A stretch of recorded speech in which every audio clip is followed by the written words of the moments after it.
Okay. All right, we can keep it down here. We are here to vote the budget and the corresponding BRFA for the state of Maryland. Let's get right into it. We're going to start with subcommittee reports, EED. Welcome the chair and vice chair EED to the table.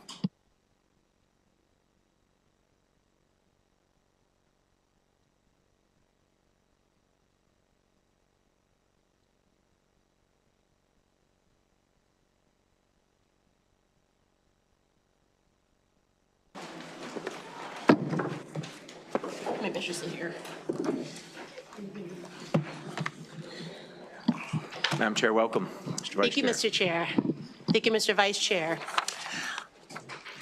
Delegate Stephanie Smith, for the record, I would like to thank the members of the subcommittee, Vice Chair Kevin Harris, Delegate Barry Beecham, Delegate Catherine Forbes, Delegate Jefferson Greist, Delegate Sarah Wolek, and subcommittee staff Matt Bennett, Carol Smith, Jewel Harris, and the budget analysts Natalie Andrade, Sarah Baker, Scott Benson, Patrick Frank, Laura Hyde, Madeline Miller, Kelly Norton, Micah Richards, and Elizabeth Weibel, and Mary Beth Brisky, who edited this document.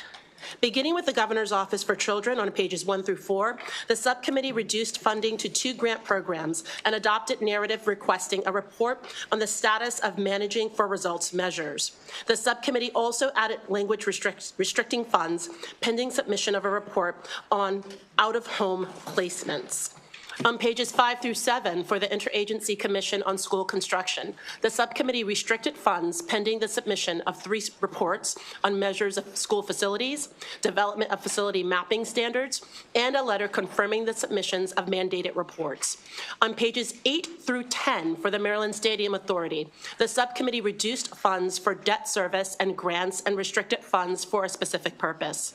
On page 11 for the Maryland Thoroughbred Racetrack Operating Authority, the subcommittee adopted narrative requesting status reports on capital construction projects.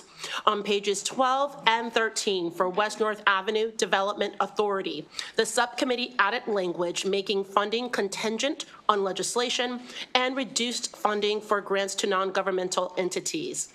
For the Maryland Department of Labor, on pages 14 through 18, the subcommittee deleted positions added in supplemental budget number 1.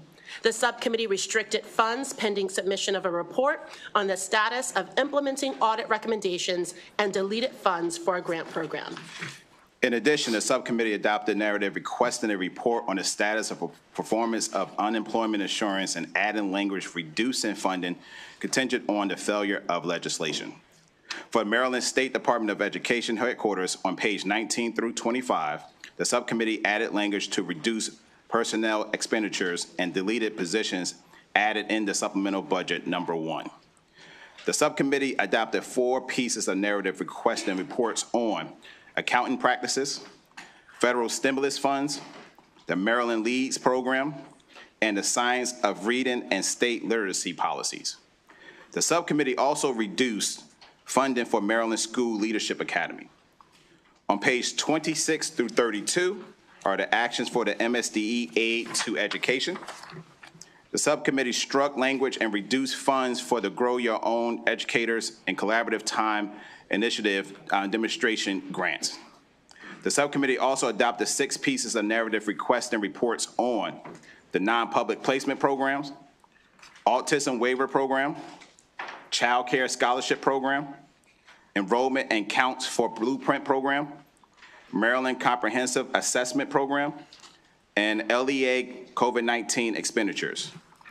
For MSDE, funding for education organizations on page 33 through 35, the subcommittee adopted annual language for the BOOST programs and added language specifying the funds source for the non-public school health and security program. For the Maryland Center for School Safety on page 36, the subcommittee reduced general funds and added special funds as a replacement for the School Resource Officer program. On page 37 and 38, for the Accountability and Implementation Board, the subcommittee adopted narrative requesting a report on the status of blueprint implementation.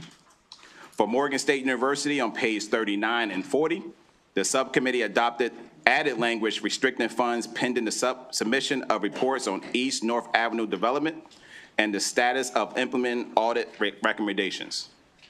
On page 41, for the Maryland Public Broadcasting Commission, the subcommittee added language restricting funds pending a report on the status of implementing audit recommendations. For the University of Maryland Global Campus, on page 42, the subcommittee adopted narrative requesting a report on its national marketing campaign. On page 43 through 46, for the Maryland Higher Education Commission, student financial assistance, the subcommittee reduced the fiscal 2025 appropriations for 3 scholarship programs due to the lower than expected expenditures. The subcommittee adopted 2 pieces of narrative requesting reports on credit completion and on the outcome for next generation scholars. The subcommittee also reduced fiscal 2026 funding for 2 scholarship programs due to lower projected expenditures. For state support for higher education institutions, on pages 47 through 49, the first 2 items are technical and reflect actions previously taken by the subcommittee. In addition, the subcommittee adopted 2 pieces of narrative requesting reports on instructional faculty workload and planned use of HBCU settlement funds. For Baltimore City Community College, on page 50, the subcommittee adopted narrative requesting a report on the Mayor's Scholars Program. On pages 51 through 56 for the Department of Commerce, the subcommittee deleted funds added in supplemental budget number 1 for information technology projects and the Certified Sites Program. The subcommittee also reduced funding for travel, deleted funding for a new grant, and reduced funding for 4 programs and the Tourism Development Board.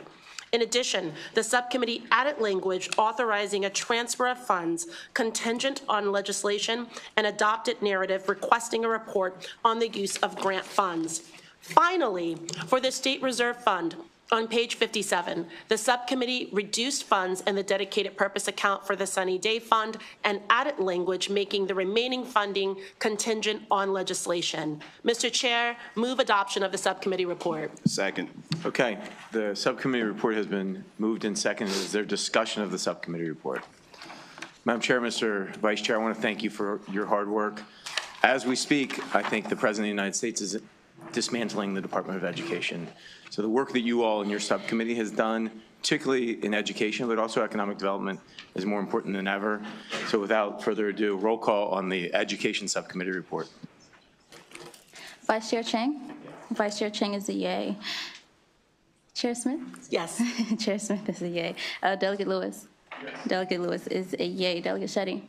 Delegate Shetty is a yay. Delegate Watson? Yes. Delegate Watson is a yay. Delegate Solomon? Yes. Delegate Solomon is a yay. Delegate Grice? No. Delegate Grice is a no. Delegate Ivy? Yes. Delegate Ivy is a yay. Delegate Jones? Yes. Delegate Jones is a yay. Delegate McCaskill? Yay. Delegate McCaskill is a yay. Delegate Ruff? Yes. Delegate Ruff is a yay. Delegate McComas? No. Delegate McComas is a no. Delegate Spiegel? Yes. Delegate Spiegel is a yay. Delegate Beecham? No. Delegate Beecham is a no. Delegate Schindler? Yes. Delegate Schindler is a yay. Delegate Stonko? No. Delegate Stonko is a no. Delegate Mangione? Delegate Mangione is a no. Delegate Wollick? Delegate Wollick is a yay. Delegate Heimball? Delegate Heimball is a no. Delegate Acevero? Yes. Delegate Acevero is a yay. Delegate Metzger? Delegate Metzger is a no. Delegate Edelson? Yes. Delegate Edelson is a yay. Delegate Vice Chair Harris? Yes. Vice Chair Harris is a yay. Delegate Forbes? Yes. Delegate Forbes is a yay. Subcommittee report is adopted. I'm going to move to Health and Social Services. Madam Chair.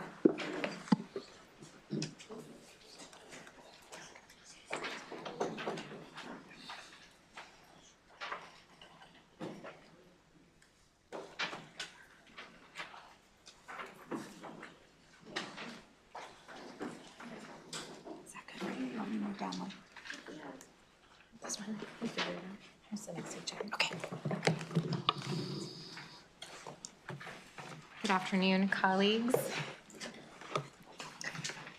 Thank you, Mr. Chairman. I would like to thank the members of our subcommittee, our amazing Vice Chair, Delegate Dana Jones, Delegate Gabriel Acevero, Delegate Jim Heinbaugh, Delegate Alethea McCaskill, and Delegate Malcolm Ruff.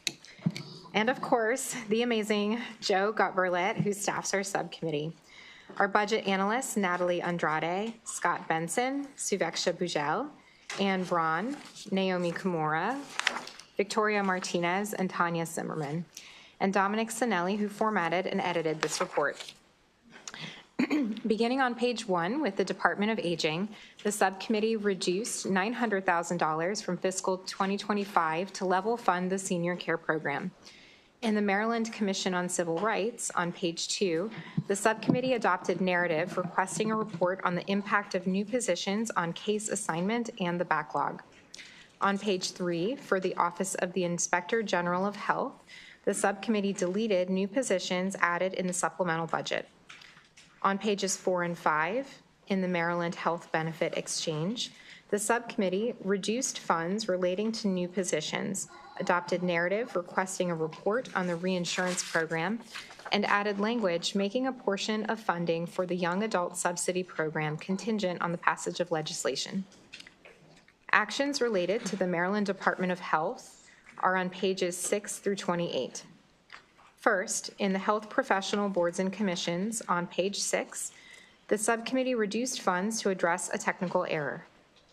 In the Public Health Administration budget on pages 7 and 8, the subcommittee added language restricting funds pending an adjustment in local health department budgeting and reduced funds. On page 9, in the Prevention and Health Promotion Administration, the subcommittee reduced funds to the mandated level. On pages 10 through 14, in the Behavioral Health Administration, the subcommittee added language that restricts funds pending a letter on data submission, restricting funds for provider reimbursement to those purposes, and restricting funds for particular purposes, including to address pediatric hospital overstays and for drug detection products in public higher education institutions. The subcommittee also adopted narrative requesting a report on pediatric hospital overstays. The subcommittee also reduced funds due to the availability of other funds and fiscal 25 provider reimbursements due to a projected surplus. The subcommittee also adopted a technical correction to language in the supplemental budget. On pages 14 and 15, the subcommittee adopted narrative requesting a report on the Clifton T. Perkins Hospital Center.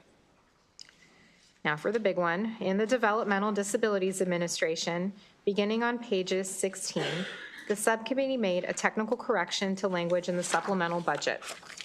The subcommittee also added 3 pieces of language restricting funds pending reports on fiscal year closeout activity, resolution of repeat audit findings, and community services spending. Lastly, the subcommittee added annual language restricting funding in the community services program to that use only. Under Medicaid, beginning on page 20, the subcommittee added language restricting funds for provider reimbursements for Medicaid, the Maryland Children's Health Program, and Medicaid-related behavioral health reimbursements to those purposes or for certain other transfers.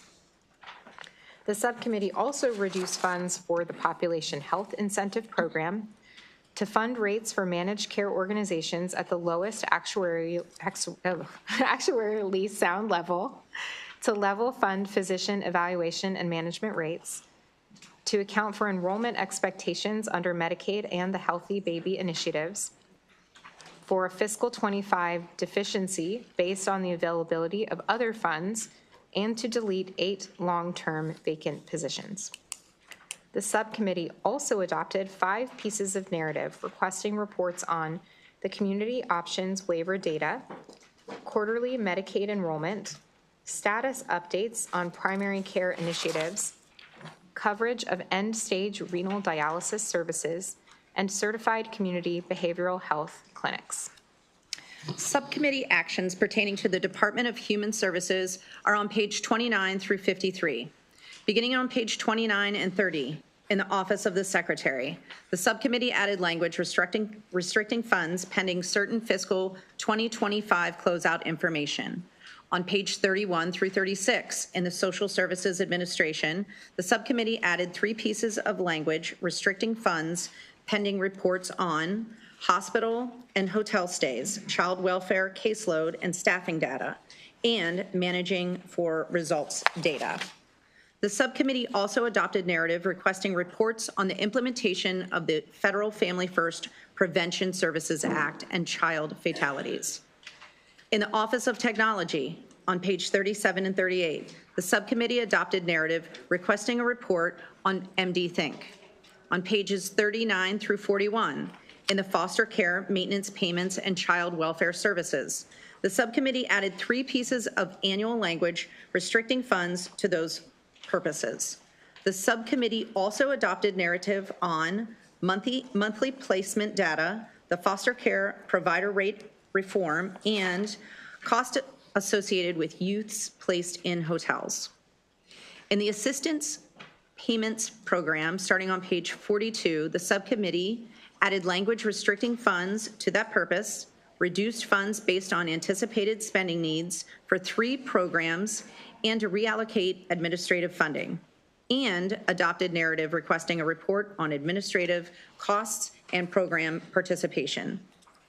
On page 45, in the Child Support Administration, the subcommittee adopted narrative requesting reports on child support performance.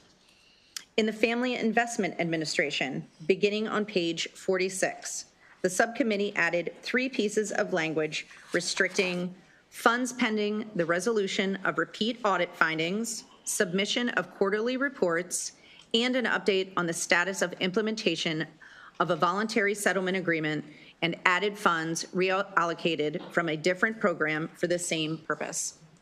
Thank you. In the Office of Home Energy Programs on pages 49 through 53, the subcommittee reduced funds for certain personnel expenses and for fiscal 25 and 26 communication expenses.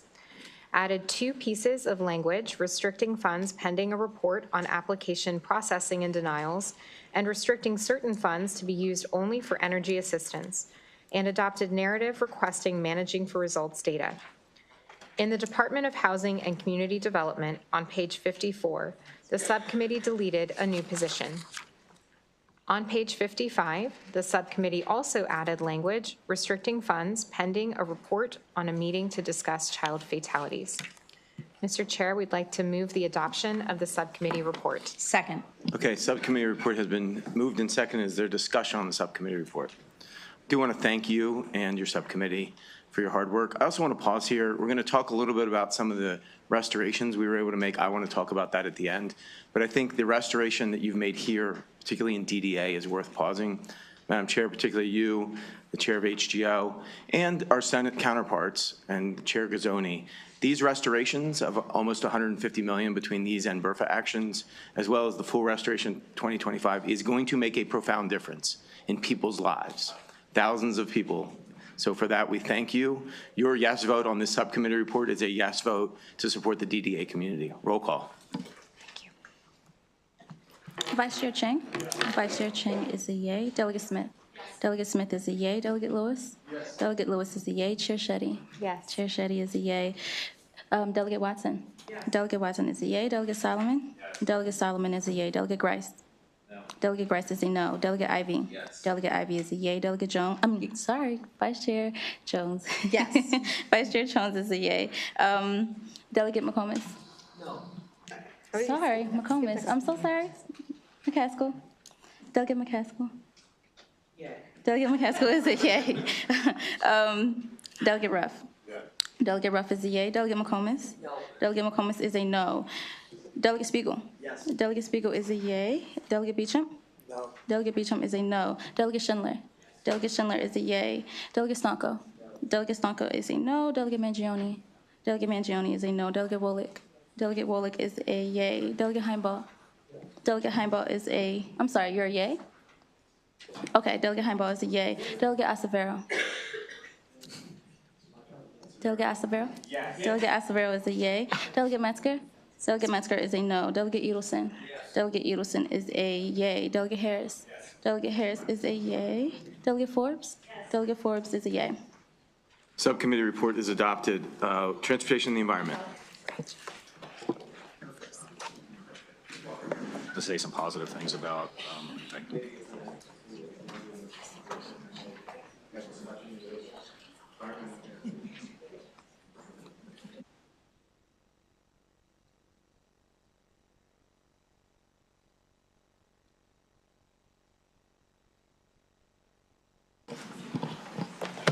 Madam Chair, Mr. Vice Chair, welcome.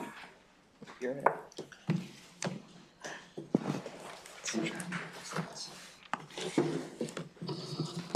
afternoon. I'm Delegate Courtney Watson, and I would like to thank my subcommittee members, my Vice Chair, Delegate Edelson, and Delegates Mangione, Metzger, Solomon, and Spiegel. I would also like to thank our committee staff, Ken Weaver, and committee support, Carol Smith and Jewel Harris.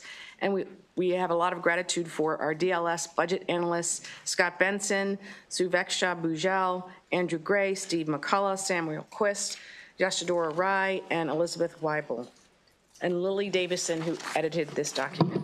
Beginning on page 1 and 2 with the Public Service Commission, the subcommittee adopted narrative requesting monthly residential utility termination and arrearage data and deleted 2 new positions and funding included in the supplemental budget number 1. For the Office of People's Counsel on page 3, the subcommittee deleted 1 new position and funding included in the supplemental budget number 1. However, the committee would like to retain this position and its funding. For the Maryland Energy Administration on pages 4 through 7, the subcommittee reduced special funds that were double budgeted, adopted 4 pieces of narrative requesting reports on CEF, certain federal funds, and various spending details, and added language making funds transferred from the dedicated purpose account in supplemental budget number 1 contingent on legislation. On pages 8 and 9 for the Department of Planning, the subcommittee deleted 2 new positions and associated funding in fiscal 2025 and 2026 included in the supplemental budget number 1 and reduced general funds for certain tax credits. On page 10 for the Maryland Auto Insurance Fund, the subcommittee adopted narrative requesting quarterly financial statements. On pages 11 and 12 for the Maryland Insurance Administration, the subcommittee adopted 2 pieces of narrative requesting reports on the insurance tracking system project and on insurance fraud claims investigations. On pages 13 through 18, for the Department of Information Technology, the subcommittee added language restricting funding pending 2 reports, adding contingent language transferring funds from one program to another, reduced general and special funds for 4 purposes, reduced a general fund deficiency appropriation, and adopted narrative requesting a report. For the item I just mentioned regarding contingent language, there will be a technical change to the bill numbers. Actions related to the Maryland Department of Transportation begin on page 19. First, the subcommittee added annual budget bill language requiring notification of changes to the capital program. Next, beginning on page 21 in the Secretary's office, the subcommittee deleted 1 new position and funding, adopted narrative stating intent that the Maryland Transit Administration develop a memorandum of understanding with the Washington Metropolitan Area Transit Administration, added annual language restricting operating and capital grants, and added language making funds added in supplemental budget number 1 contingent on legislation. On pages 25 and 26 for MDOT debt service requirements, the subcommittee added 2 pieces of annual language establishing debt limits and requiring debt reports. On pages 27 through 30 in the State Highway Administration, the subcommittee deleted 8 new positions and funding and adopted narrative requesting 4 reports. On pages 31 through 33 in the Maryland Port Administration, the subcommittee adopted narrative requesting 4 reports and added language restricting funding pending a report. On page 34 in the Motor Vehicle Administration, the subcommittee adopted narrative requesting 2 reports. And on pages 35 and 36 in the Maryland Transit Administration, the subcommittee deleted 76 new positions and associated funding and adopted narrative requesting 2 reports. On page 37 in the Maryland Aviation Administration, the subcommittee deleted 1 new position and funding. On pages 38 and 39, the Maryland Transportation Authority, the subcommittee adopted narrative requesting 3 reports. Items related to the Department of Natural Resources begin on page 40. The subcommittee added language restricting state lakes funding for a pilot program and adopted 4 pieces of narrative requesting annual reports and a whole watershed fund report. Items related to the Department of Agriculture begin on page 44. The subcommittee deleted 13 new positions and funding, of which 11 were contractual conversions included in the supplemental budget number 1, and deleted federal funding for a grant that was not awarded. The subcommittee also reduced funds for the Leaders in Environmentally Engaged Farming Program, added language making the remaining funding contingent on the legislation establishing the program, and restricted funds pending a report if the legislation is enacted establishing the program. In the Department of Environment, on pages 51 and 52, the subcommittee adopted two pieces of annual narrative requesting reports. On page 53 and 54, the Maryland Environmental Service, the subcommittee adopted narrative requesting an annual funding statement and a report. This concludes the subcommittee report. Move adoption of the subcommittee report as amended. Second. Thank you, Madam Chair. Mr. Vice Chair, I want to thank you all as well for your hard work and your entire subcommittee's hard work. Is there any discussion on this subcommittee report? Okay. Full funding in this report for HUR, is that correct? Yes. Nope. Great. I know that's vitally important to many of our rural communities as well as Baltimore City and Prince George's communities throughout the state. So we're glad to see that. Vote for this budget is a vote for full funding of HUR. Roll call. Chair Chang? Yes. Vice Chair Chang is a yay. Delegate Smith? Delegate Smith is a yay. Delegate Lewis? Yes. Delegate Lewis is a yay. Delegate Shetty? Delegate Shetty is a yay. Chair Watson? Yes. Chair Watson is a yay. Delegate Solomon? Yes. Delegate Solomon is a yay. Delegate Grice? No. Delegate Grice is a no. Delegate Ivy? Yes. Delegate Ivy is a yay. Delegate Jones? Yes. Delegate Jones is a yay. Delegate McCaskill? Yes. Delegate McCaskill is a yay. Delegate Ruff? Yes. Delegate Ruff is a yay. Delegate McComas? No. Delegate McComas is a no. Delegate Spiegel? Yes. Delegate Spiegel is a yay. Delegate Beecham? No. Delegate Beecham is a no. Delegate Schindler? Delegate Schindler is a yay. Delegate Stonko? No. Delegate Stonko is a no. Delegate Mangione? Delegate Mangione is a yay. Delegate Wollick? Delegate Wollick is a yay. Delegate Heimbaugh? Delegate Heimbaugh is a yay. Delegate Metzger? Yes. Delegate Metzger is a yay. Vice Chair Edelson? Yes. Vice Chair Edelson is a yay. Delegate Harris? Yes. Delegate Harris is a yay. Delegate Forbes? Yes. Delegate Forbes is a yay. Subcommittee report is adopted. Thank you both. Moving on to public safety. Chair, Vice Chair, come on up.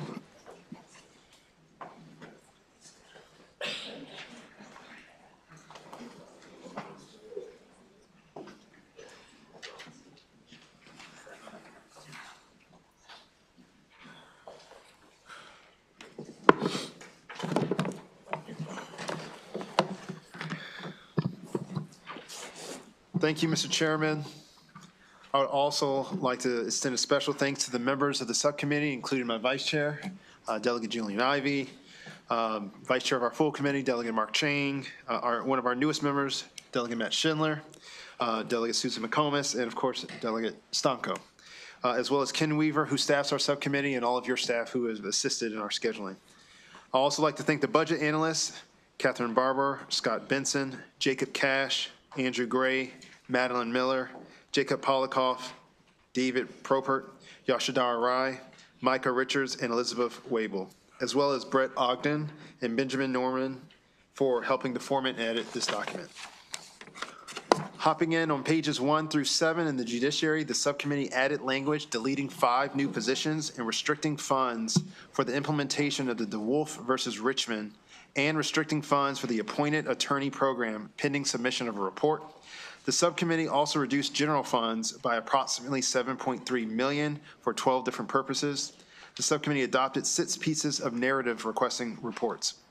In the Office of the Public Defender, on pages 8 through 10, the subcommittee reduced general funds by approximately $94,000 to increase the turnover expectancy for contractual positions.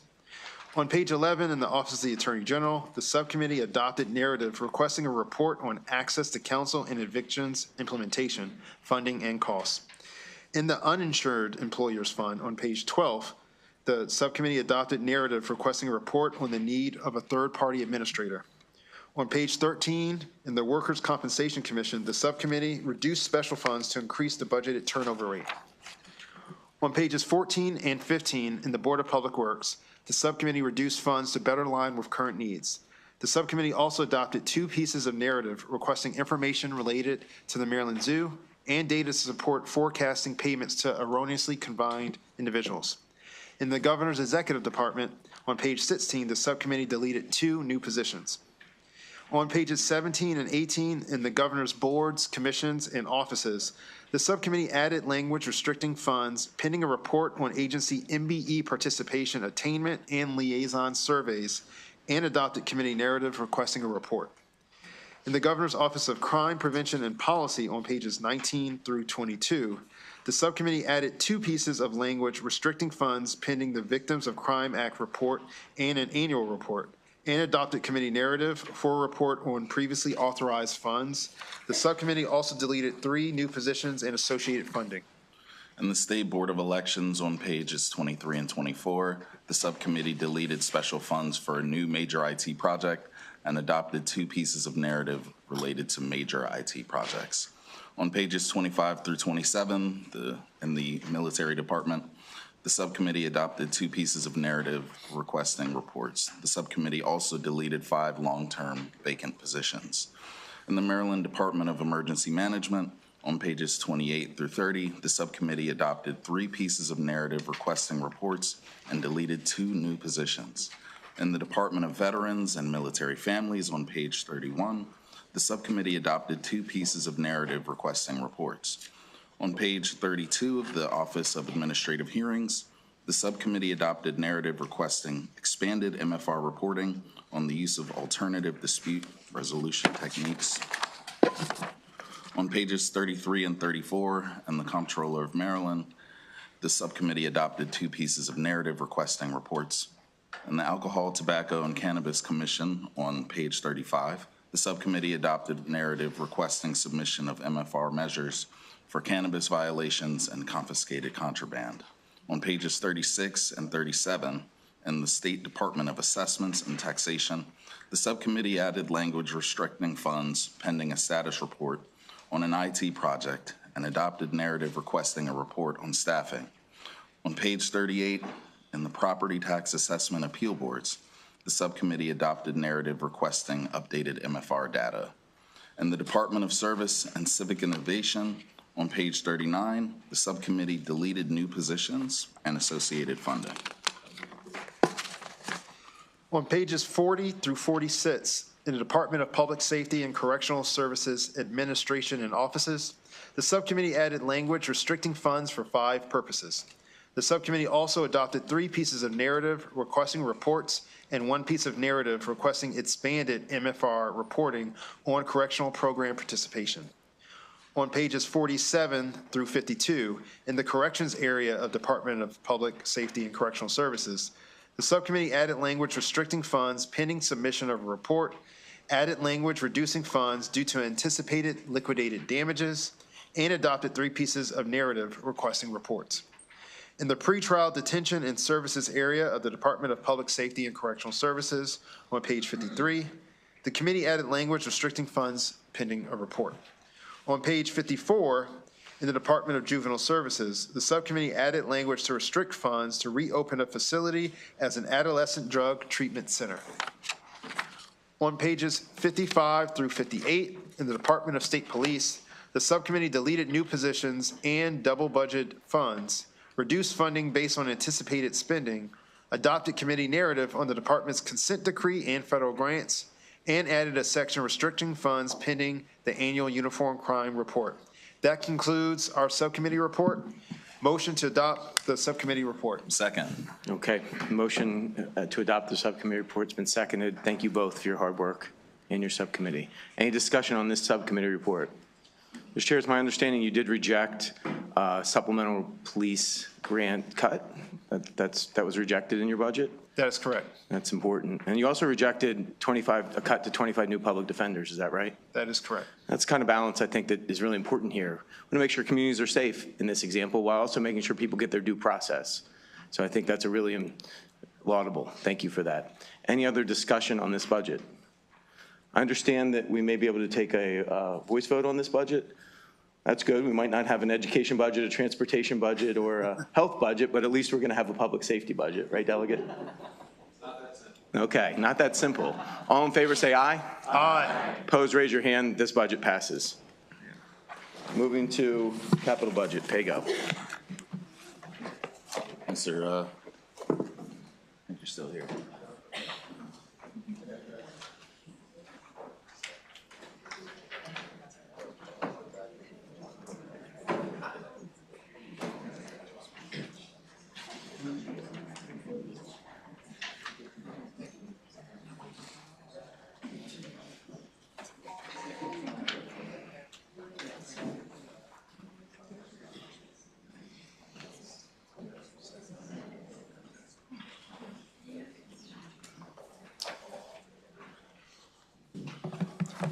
Chair, Vice Chair.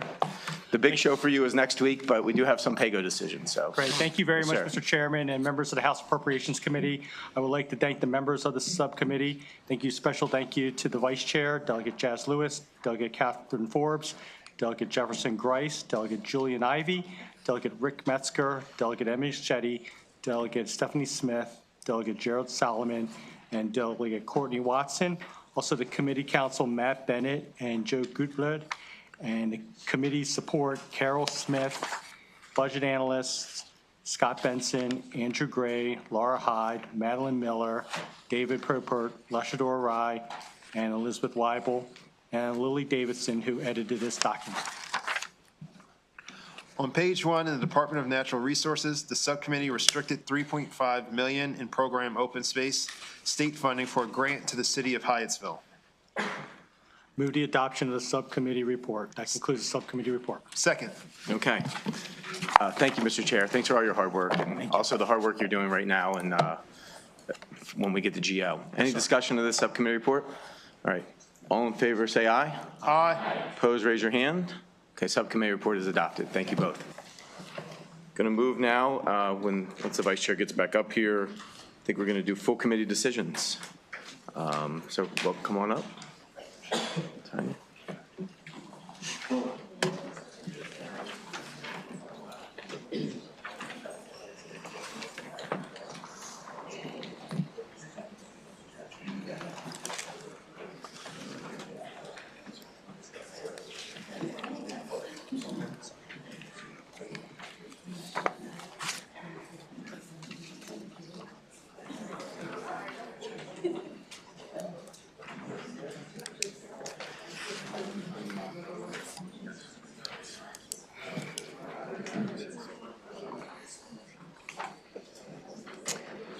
Ready? Thank you, Mr. Chair, members of the committee. You should have 4 documents in front of you for the full committee decision process. One is a packet landscape that says decision document. The other is a legal-sized document that is the BRFA tally sheet. You have a lilac packet of additional items that will be referred to, and then there's also a BRFA tax provision packet that will be referred to, and we're just going to start on page 1 of the decision document. On page 1, payments to civil divisions of the state, the DLS recommendation was to concur with governor's allowance. The agency concurred. Motion is adopted. All in favor, say aye. Opposed, no. The ayes have it. On page 2 is the budget for the Maryland General Assembly. The recommendation is concur with the Legislative Policy Committee. I think the agency concurs. Motion is adopted. All in favor, say aye. Opposed, no. The ayes have it. On page 3, for the Maryland Cannabis Administration, the recommendation is to concur with the governor's allowance, and the agency concurred. I don't think I have to take a vote on everyone, so we'll just roll. If anyone wants to stop any of these or vote against them or pull them out, just speak up. Otherwise, we'll just roll with the motion to adopt made by the Vice Chair. For the Maryland Cannabis Administration, there's also an additional page for your consideration on page 1 of the additional page packet. This budget amendment adds language restricting funds pending a report on the cannabis incubator project.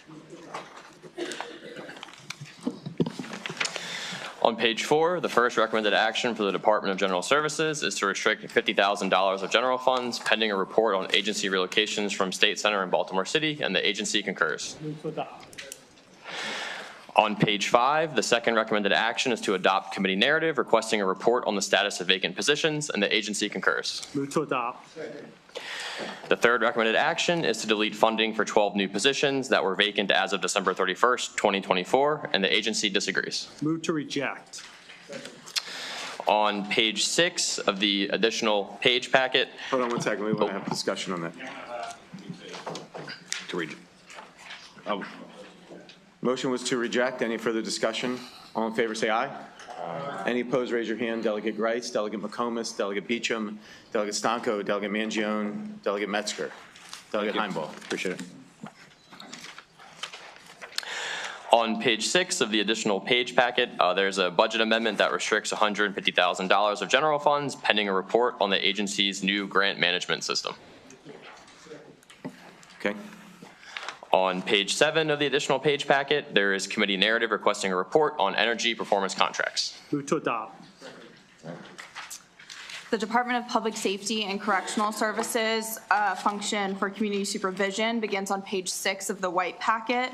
Item 1 restricts $150,000 until DPSCS submits a report on its strategy to improve agent safety and any associated costs. The agency concurred. Move to adopt. Second.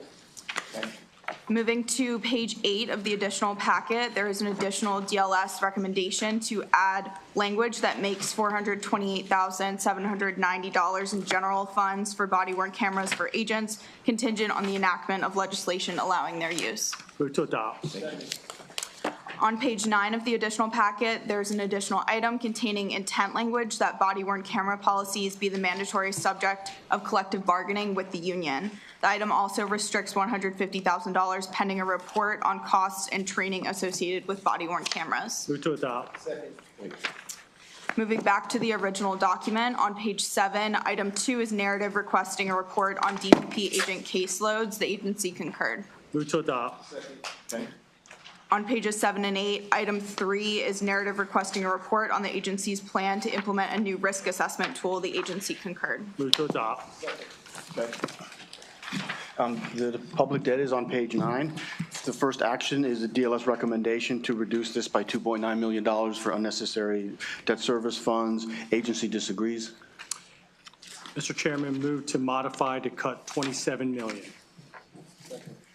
Okay, motion is to modify. All in favor, say aye. Aye. Opposed, no. The ayes have it. Okay. The second action is on page 9 also. It's number 2. It is the policy to have multiple bond sales in a particular year. Agency disagreed. Move to adopt. Second. The third item is on page 10. This is a study to reevaluate debt issuance assumptions that the state has, which are over 30 years old. Move to adopt. Okay. For the Department of Budget and Management, Office of the Secretary, beginning on page 11 of the decision document. Item 1 adds language restricting funds pending a report on funds remaining to expend from the State Fiscal Relief Fund Award. The agency concurs. Move to adopt. Item 2 adds language restricting funds pending receipt of performance measures for the Audit and Finance Compliance Unit. The agency concurs. Move to adopt. Item 3 adopts committee narrative requesting a report on efforts made to improve training, recruitment, and retention of state agency fiscal staff. The agency concurs in part, agreeing with the existence of the problem, but disagreeing with the role this places on DBM. Move to adopt. Item number 4 on page 13 adopts annual narrative requesting submission of budget details for contracts and grants. The agency concurs. Move to adopt. Item 5 amends section 2 to limit appropriations that can be placed into contingency reserve to items restricted by the General Assembly only, and the agency disagrees. Mr. Chairman, move to adopt. On page 15, item 6 amends section 17 of the budget bill to add a tracking structure necessary for legislative audits and to disallow transfers to other purposes, and the agency disagrees. Move to adopt. Item 7 on page 16 adds a section requiring long-term general fund, blueprint for Maryland's future fund, and higher education current unrestricted fund accounts. The agency concurs. Move to adopt. Item number 8 adds a section applying across-the-board reductions to institutions of higher education. The agency concurs. Move to adopt. Item 9 adds a section requiring reporting on federal funds received by the state. The agency concurs. Move to adopt. Item 10 on page 18 adds a section defining the use of federal funds in the budget, and the agency concurs. Move to adopt. Action 11 adds a section requiring consistent presentation of budget data and organizational charts, and the agency concurs. Move to adopt. Item 12 on page 21 adds a section requiring reporting on interagency agreements and approval by the Department of Budget and Management, and the agency concurs. Move to adopt. Item 13 begins on page 24. This item adds a section defining the budget amendment process The agency concurs in part, agreeing with the goal of ensuring that all budget amendments are submitted by October 31st, but requesting flexibility for extraordinary circumstances. Move to adopt. Item 14 adds a section requiring the maintenance of accounting systems for certain programs. This is on page 27. The agency concurs. Move to adopt.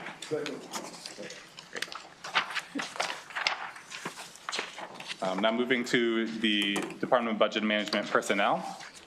Item 1 on page 29 adds language restricting funds pending quarterly reports on prescription drug costs. The agency concurs. Move to adopt. Item 2 adopts committee narrative requesting the department submit closeout information on the employee and retiree health insurance accounts, and the agency concurs. Move to adopt. Item 3 reduces $95.6 million in total funds for fiscal 2026 general salary increases. The agency disagrees. Mr. Chairman, move to reject. Motion is to reject. Okay. Motion is to reject. All in favor say aye. Aye. Opposed, raise your hand. Grice, Beecham, McComas, Stanco, Mangione, Heinball, Metzger. Item number 4 reduces $142.9 million in total funds for fiscal 2026 increments, and the agency disagrees. Mr. Chairman, move to reject. Okay, we're moving to reject this, and I just want to think that these two salary increases for our state workers are important to highlight for just a moment. We see what's happening at the federal level with this draconian slash and burn cuts on the federal workforce by the Trump administration. Marylanders are saying we're going to go a different way, that we value our state workforce, we understand what they do for the people of this state, and we are not going to take a cut to their salary, their step, or their COLA. The motion is to reject. Any discussion? All in favor say aye. Aye. No, Delegate Rice. Yes, sir.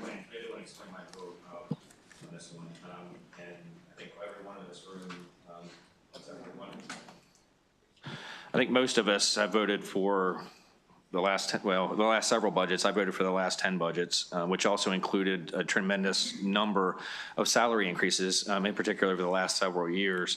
And we're in very difficult financial times, and many of our folks back home aren't getting increases in their salaries. So that's the reason why I'll be voting against this, the rejection of this DLS recommendation. I do think it's important to highlight what's happening back home, particularly with, like we've talked about, the cuts to the federal workforce, which is having a huge detrimental impact on our state budget, but also what we're seeing just globally with this country's economy, with cuts to tariff and with implementation of tariffs and what's happening with our economy. At this juncture, we do believe that our state workers have great value, and so that's why I think the Vice Chair made a motion to reject. Any further discussion? All in favor say aye. Aye. Any opposed, raise your hand. Delegate Grice, Delegate McComas, Delegate Beecham, Delegate Stanco, Delegate Mangione.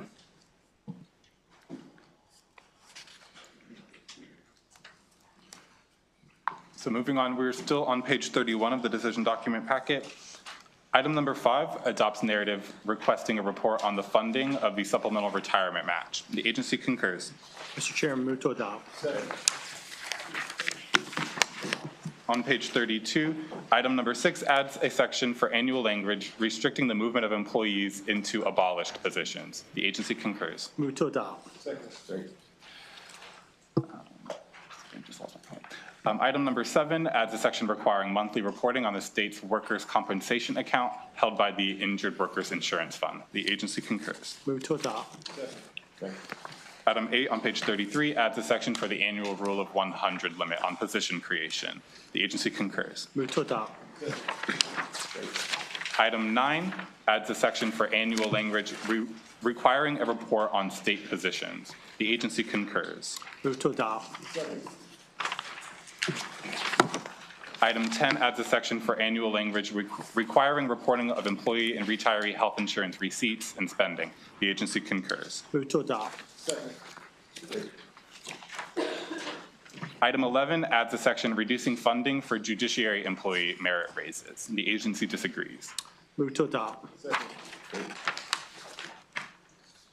Item 12 adds a section reducing funds to vacancy savings. The agency disagrees. There's also an alternative vacancy savings reduction for consideration shown on page 5 of the additional pages packet. Mr. Chairman, move to modify and to adopt the color page.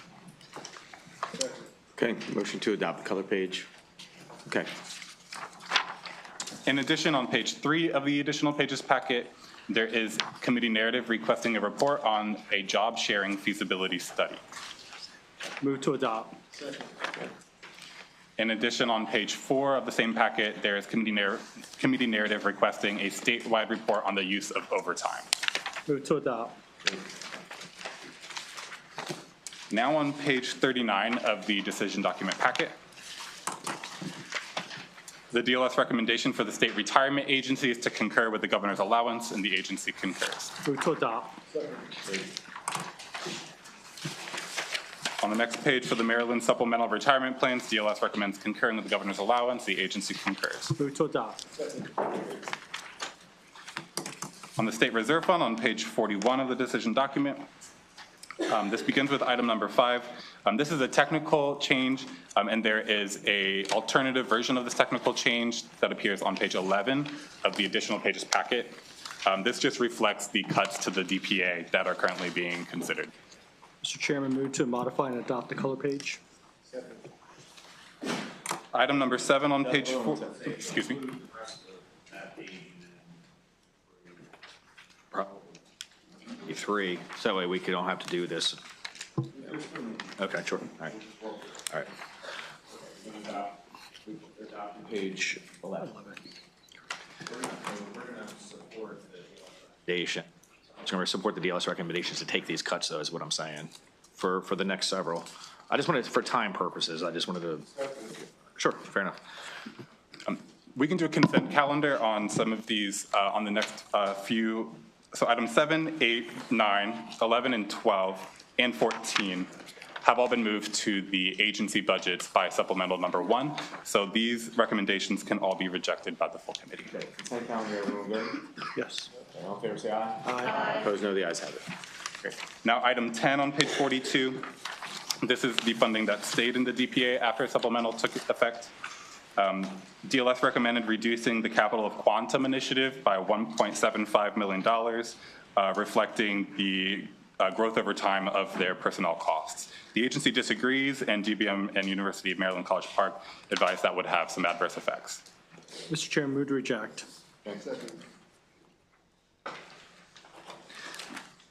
I think that's all I have.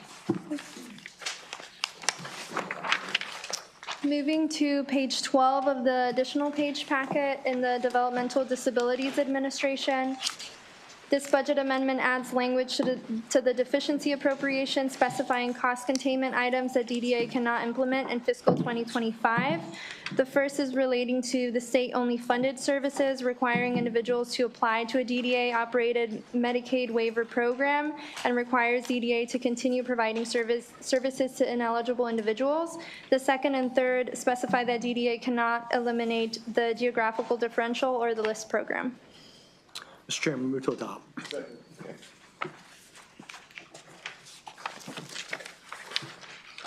On page 14 of the same packet, this legislative ad restores funding in DDA for cost containment actions in fiscal 2025.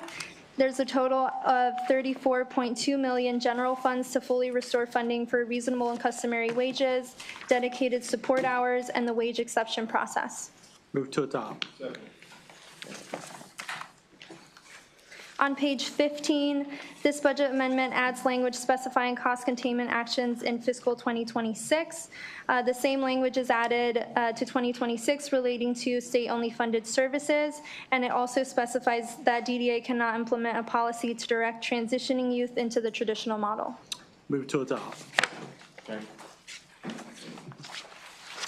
On page 16, this legislative ad restores funding in DDA for cost containment actions in fiscal 2026. This adds $132.24 million in general funds and $15 million in special funds from the Community Services Trust Fund. $15 million is added to lower the dedicated hour rate instead of requiring shared hours to be maximized. $37 million to lower the geographical differential rate to 10% instead of eliminating it. $36 million to fully restore reasonable and customary wages and maintain them at their current level. $12.7 million to lower wage maximums allowed through the wage exception process instead of eliminating the process. $7 million to remove the day-to-day administrator category of services out of IFDGS, and $2 million for the LIST program to lower the cap per participant instead of eliminating the program. Move to adopt.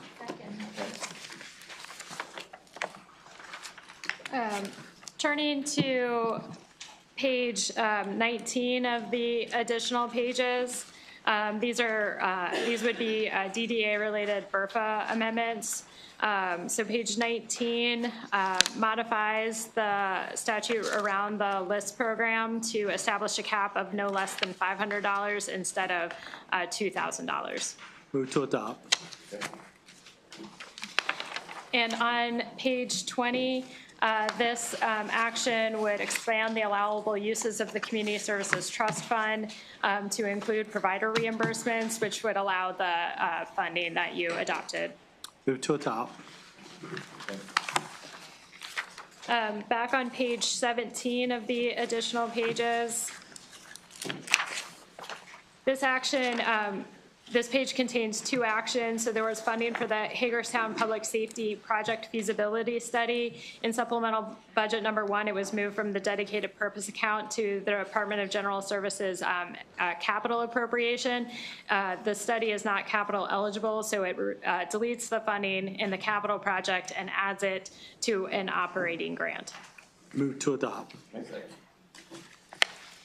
On page 18, these were a series of DLS recommendations to use strategic energy investment funds from energy efficiency account to be used for various higher education projects. Move to adopt. All right, and then on page 21,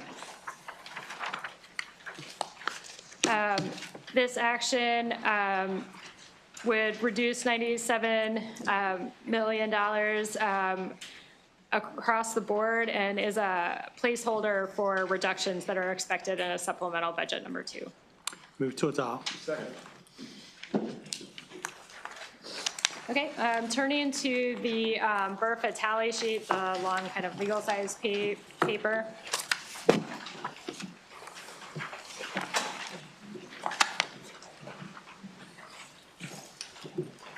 Item 1 specifies certain procedures related to horse establishment licenses, including related to certain fees. Move to adopt. The second item establishes administrative penalties related to beekeepers. Move to adopt. Item 3 reduces the mandate for tree planting on agricultural land from $2.5 million to $500,000 million. Move to adopt. Item 4 alters the administrative penalties related to nutrient management plans. Move to adopt. Second. Okay. All right, there's a motion to adopt this item. Any discussion? All in favor, say aye. Aye. Opposed, raise your hand. Delegate Greist, Delegate Stanco, Delegate Mangione, Delegate Heimball, Delegate McComas, okay, and Delegate Metzger. Item 5 increases the annual wholesale seedsman permit fee. Move to adopt. Second. Okay. Item 6 eliminates mandates in the Department of Agriculture and the University of Maryland College Park for the Maryland native, due to eliminating the Maryland Native Plants Program. Mr. Chairman, move to reject. Second. Okay. Item 7 repeals registration fee schedules for weights and measures and authorizes the Secretary of Agriculture to set the fees. Move to adopt. Second. All right.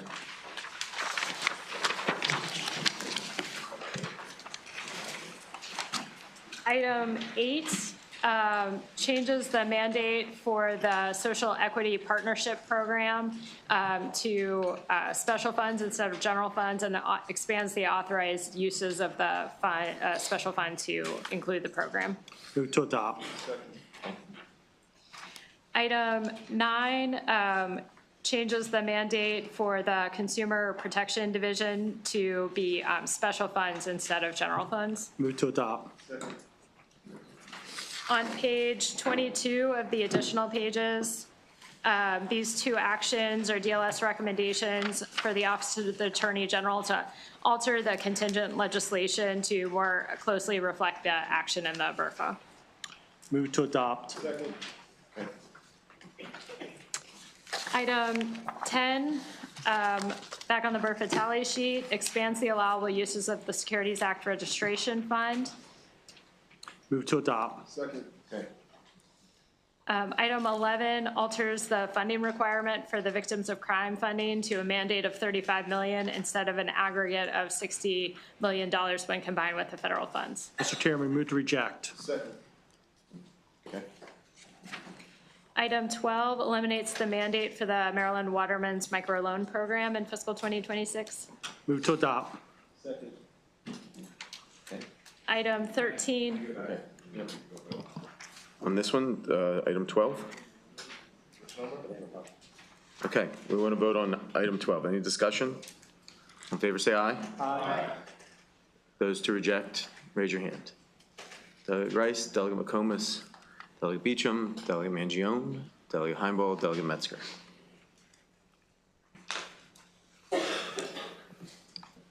Item 13 phases out over 4 years the mandate for the Tri-County Council for Southern Maryland from the Cigarette Restitution Fund. Mr. Chairman, move to reject. Second.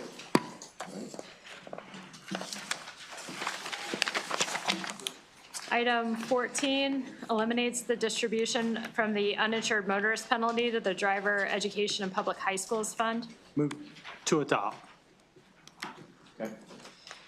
Item 15 reduces the mandated funding for the Coordinated Community Sports Partnership Fund from the Blueprint for Maryland's Future Fund. Mr. Chairman, move to reject because it is included in House Bill 504 as passed by the House. Okay. Item 16 eliminates the required distribution from the uninsured motorist penalty to the State Aided Institutions Field Trip Fund. Move to adopt. Second. Item 17 alters the mandate for the School Resource Officers Program to be a mandate to the program rather than the fund. Move to adopt. Second. Item 18 reduces the state share in the non-public placement program over 2 years. Move to adopt. Second.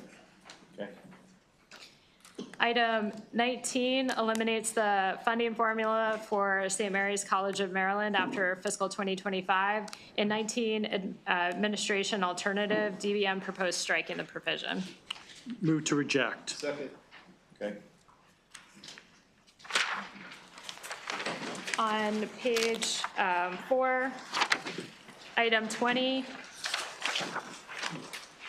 for the Baltimore City Community College, it would set the fiscal 2026 funding level to about $44.7 million, which resets the hold harmless funding. Mr. Chairman, move to reject. Second. Item 21 reduces the mandate for the Maryland Loan Assistance Repayment Program for the police officers and probation agents. Move to adopt. Second.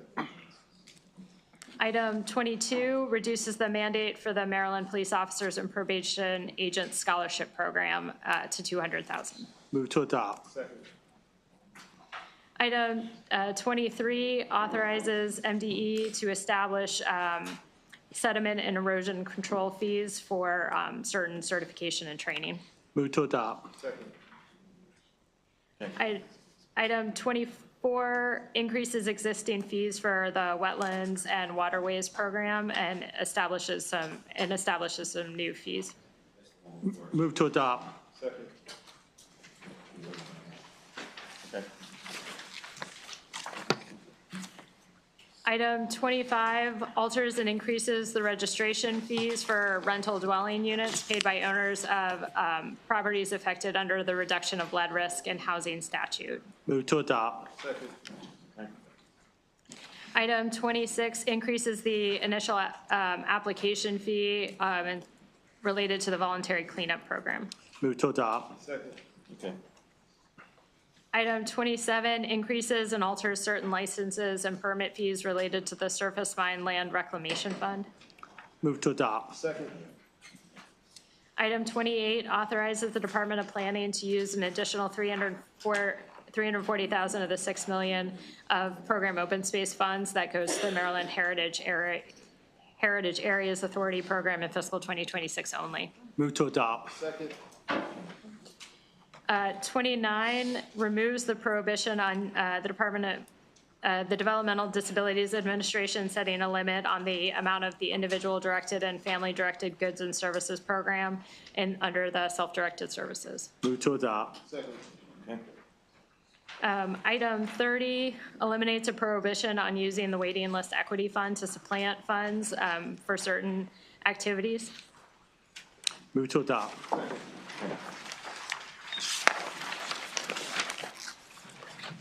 On page 6, item 31 eliminates the mandate for the statewide academic health center cancer research grants from the cigarette restitution fund. Mr. Chairman, move to reject. On page 23 of the additional pages, this action would reduce special funds from Medicaid and replace it with general funds. This is needed since you've restored the funding for this program for the academic health centers. Move to adopt. Item 32 establishes a Maryland Primary Care Program Fund. Question for you, Mr. Chairman, if we could, because I tried to pull out 23, 24, but can we just circle, if we can we go back? Move to reconsider the vote of 23 and 24. All in favor, say aye. Aye. Any opposed, no. 23 and 24, those were the cancer research. Or was it? So this is, Erosion fee. it's reducing the funds in Medicaid because you're using an additional 13 million of the cigarette restitution fund, No, or that's you're not what it using does. an additional 15 million of the cigarette restitution fund I'm for talking the about items 23, statewide 24. academic health center research grants.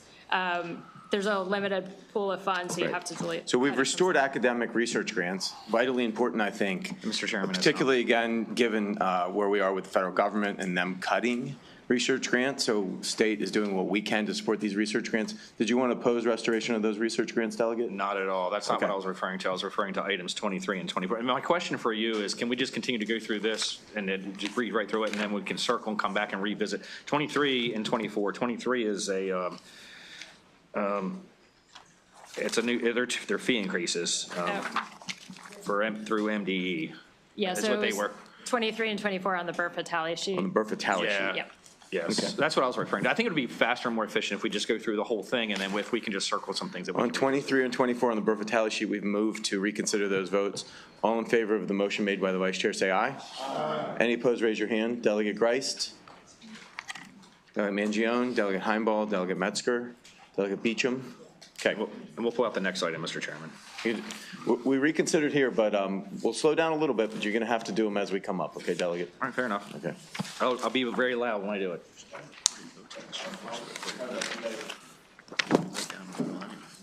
Back on page 6, item 32 establishes Maryland Primary Care Program Fund.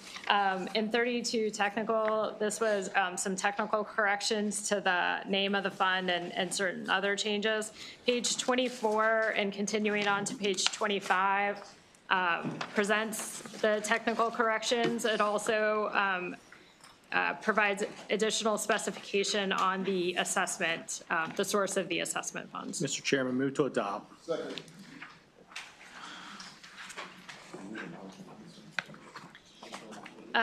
Page 33, or sorry, item 33 on page 6 of the Burford tally sheet eliminates the mandate for the Maryland Patient Safety Center Fund. Move to adopt. Item 34 authorizes the use of general obligation bond funds for the continuing the core partnership fund. Move to adopt. On page 26 of the additional pages, DLS had recommended for fiscal 2026 that you delete the funds directly. It's fully funded in the capital budget. And on page 27, it would strike the contingent language. So you would just be taking this cut directly if you adopted these.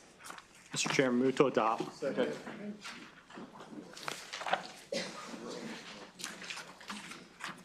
On item 35, in the Department of Aging, that would reduce the mandate for the long-term and dementia care navigation programs from $2.4 million to $1.2 million. Mr. Chairman, move to reject. On page 7, on item 36, this item establishes an administrative fee of 0.15% to all taxable employers beginning January 2026 for the unemployment insurance program, and it would reduce the other taxes they pay by the same amount. The funds are used to support the administrative expenses of the program. In item 36, admin alt, the Department of Budget and Management proposed clarifying the use of the funds so that it would support only the Division of Unemployment Insurance rather than allowing for it to be used for workforce development. Move to adopt. On page 28 of the additional pages, item 3 on that page makes the $33 million of special funds that are in the budget from this administrative fee to be contingent on the passage of the enactment of that provision. Move to adopt. On item 37, that reduces the mandate for the Maryland New Start Grant Program from $200,000 to $50,000 from fiscal 2026 through 2028, which is the current end of the mandate.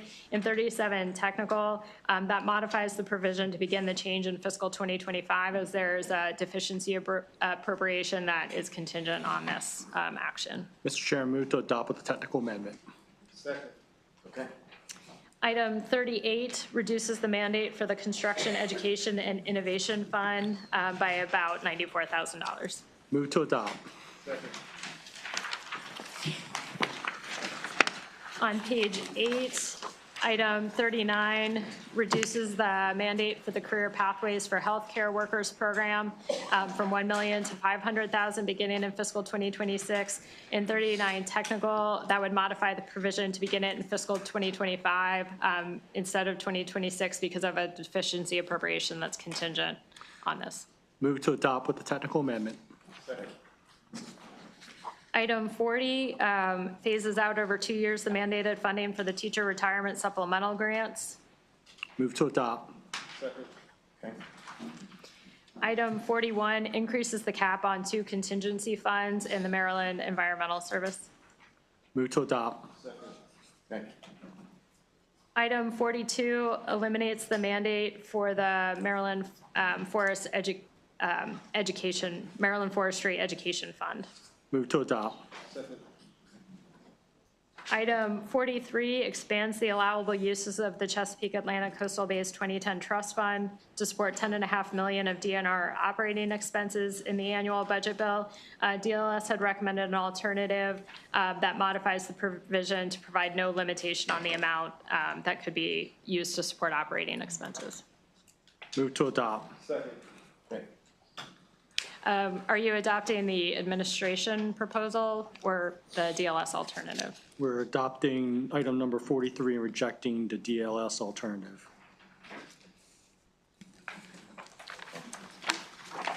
Item 44 increases the allowed amount of funds from the Waterway Improvement Fund that can be allocated to support marine operations of the Natural Resources Police. Yes. If I may ask a question of the subcommittee chair, I know last year at our decisions, we had made budget language restricting funds from DNR police or DNR based on a report that we were waiting on about the diversification of the police force. I know that a new commander was was appointed to that position, and I was wondering if the subcommittee had got an update on the progress of the diversity efforts for the department based on that, that restriction from last year. The agency has submitted a report.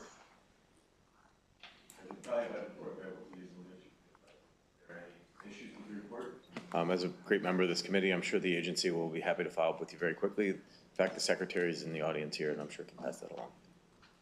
All right, thank you. Thank you. Back to page 9 on item 44. So it increases the amount allowed of allowed funds from the Waterway Improvement Fund to be allocated to support the marine operations. Move to adopt. On item 45, it reduces the mandated appropriation for local law enforcement agencies for warrant apprehension efforts. Move to adopt. Item 46 eliminates a mandate for the Rent Court Workforce Solutions Pilot Program. Mr. Chairman, move to reject. Second.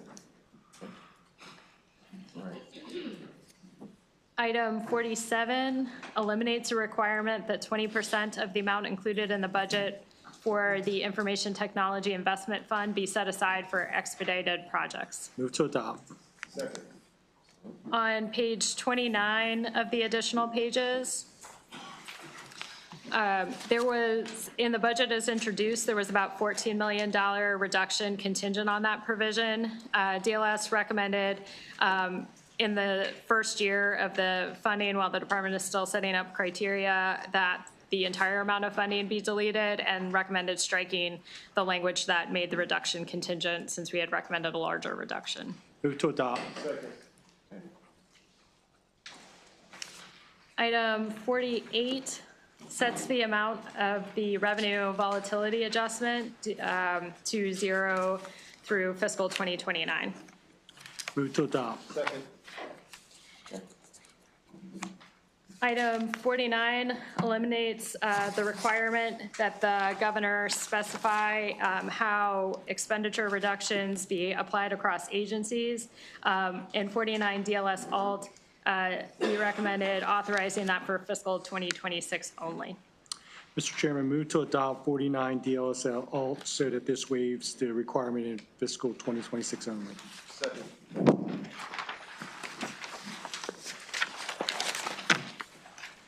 And item 50, this item suspends for fiscal 2026 only the requirement to appropriate surplus to the rainy day fund, and permanently eliminates the requirements to include appropriations for the pension supplemental funds for the pension system and the post-retirement health benefits trust fund based on the general fund surplus. Move to adopt. Second.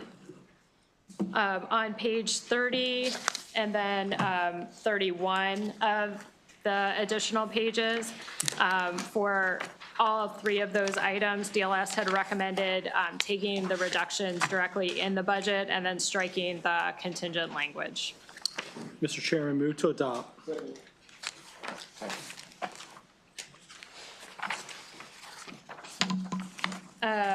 Item 51 would eliminate the required appropriation for the Maryland State Arts Council. And yep. Mr. Chairman, move to reject. Second. On page 32, DLS had recommended taking a larger reduction to the State Arts Council to level fund the appropriation and then strike the contingent language. Move to adopt. 52. Mr. Chairman, move to reject this item number 52. On page 52, on item 52, where the provision increases the tax rate on casino table games. 53. So I think at this point, we should turn to the tax summary document. It's a small kind of just 6 page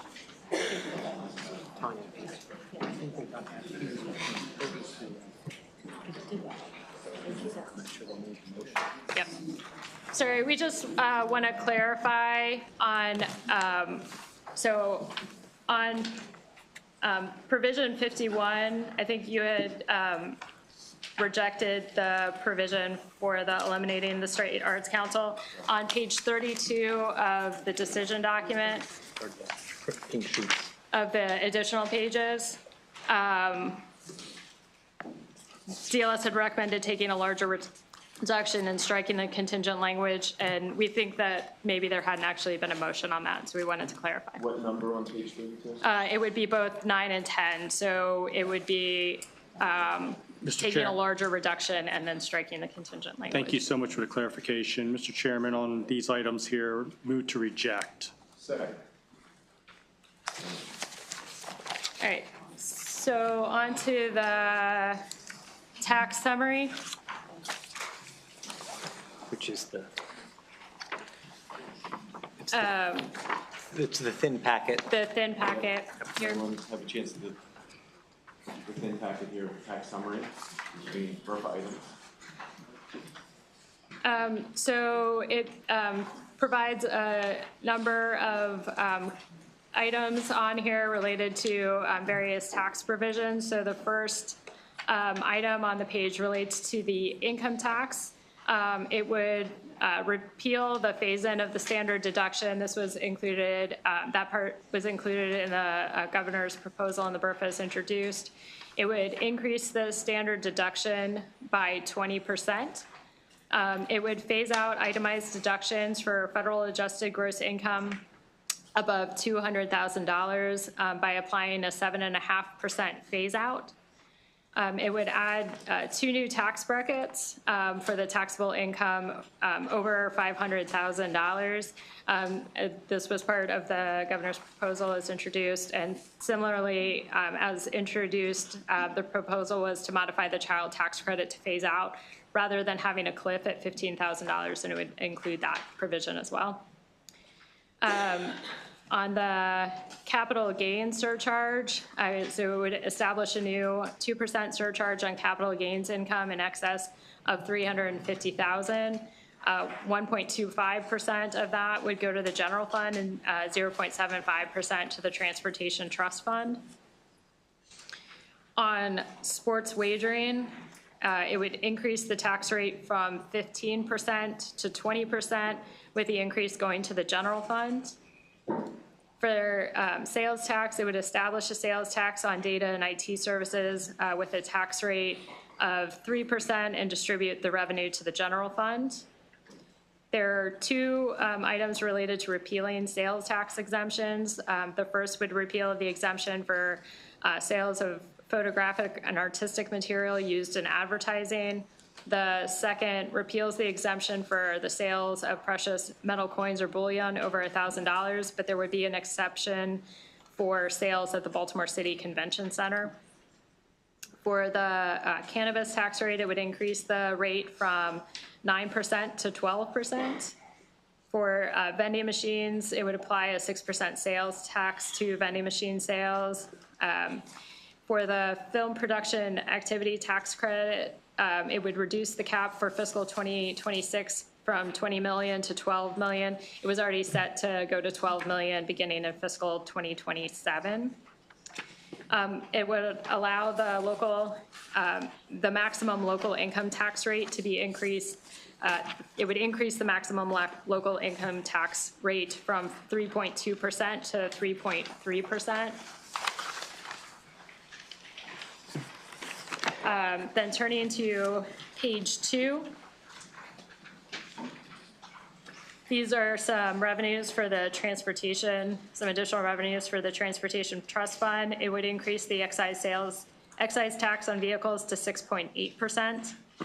Accelerate from fiscal 2027 to 2026 the annual vehicle registration fee increases for certain classes. Increase the maximum fee for VEEP to $30.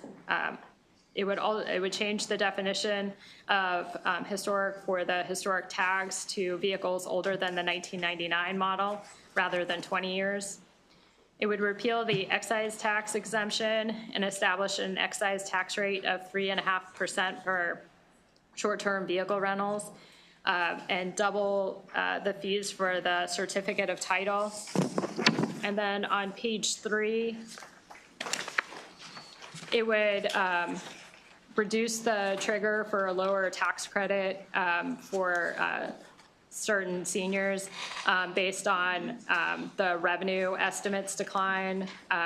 Under current law, that's 7.5% between the September in the September estimate compared to the March estimate, and it would go to 3.75%. Mr. Chairman, Go ahead. I'm sorry. Mr. Chairman, for birth item number 53, move to modify as shown in tax summary. Okay. Sure. Thank you. Look at the local income tax from 3.2 to 3.3. Is there any provision in that where it would impact their disparity grant if they stay at 3.2, or do they have to raise it to 3.3 in order to be able to maximize that grant? Hey, I'm looking at Matt Bennett. He's done the drafting. The provision doesn't change the 3.2% in the disparity grant formula, so it says at least 3.2% gets you to the maximum range for the disparity grant. That's going to stay the same.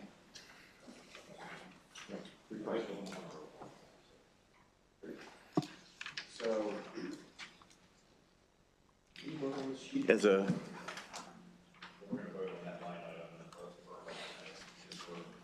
I think it's based on this sheet, correct? Right, 53 encompasses the entire sheet? No, so I think if you would like to adopt this, there are some provisions that don't otherwise appear in the Burr Fatale sheet, so you probably want to adopt the sheet, and then as we go through the Burr Fatale sheet, we will suggest where you want to conform to that. Okay, so I think what we're suggesting is that, we're going to take a vote on the sheet, and then when we get to each individual item, that vote on the sheet will carry through to the individual items. Does that make sense? Are there any of these items that okay, well, I mean, it just did hearten me earlier that the minority party did deviate from the president and vote for cancer research. I thought maybe at least on the high income earners that the minority party might want to, people making $500,000, $1 million a year, might want to deviate from the president on that one. Or is there anyone from the minority party that would like to pull that one out and vote yes? I would not, because I read Comptroller's report from 2 years ago that said that we've had thousands of, high-earning Marylanders leave our state because of taxes. So that would be a concern of mine to do that. Okay, so we're going to keep the high-income earner tax in there as well. I think everyone will vote I think we can take a voice vote with hand raises on this sheet, which will carry through to the items, and DLS will let us know as we get to each item. All in favor of this sheet and the items on this sheet, say aye. Aye. Any opposed, raise your hand. Delegate Grice, Delegate McComas, Delegate Beecham, Delegate Stanco, Delegate Mangione, Delegate Heinball, and Delegate Metzger. The sheet passes. I do want to ask you quickly on the sheet, have we gotten the same amount of money on CTP revenue that was in the governor's budget? You've gotten more than the governor's proposal. So that supports roads and bridges, HUR, which we talked about earlier, all of the things that have been programmed in the CTP, MTA lots, these things all supported in the CTP. We will now have enough revenue with the action we just took to fund those. Is that right? Yes. Okay. All right. We can continue on. Thank you. So in item 52, that would have increased the tax rate on casino table games. That was not in the tax summary, so you would want to reject that to conform. Mr. Chairman, move to reject item number 52. Item 53 will conform that to what the tax summary does. Item 54 repeals the authorization for a SEIF to hold interest and authorizes a transfer and removes it from an exemption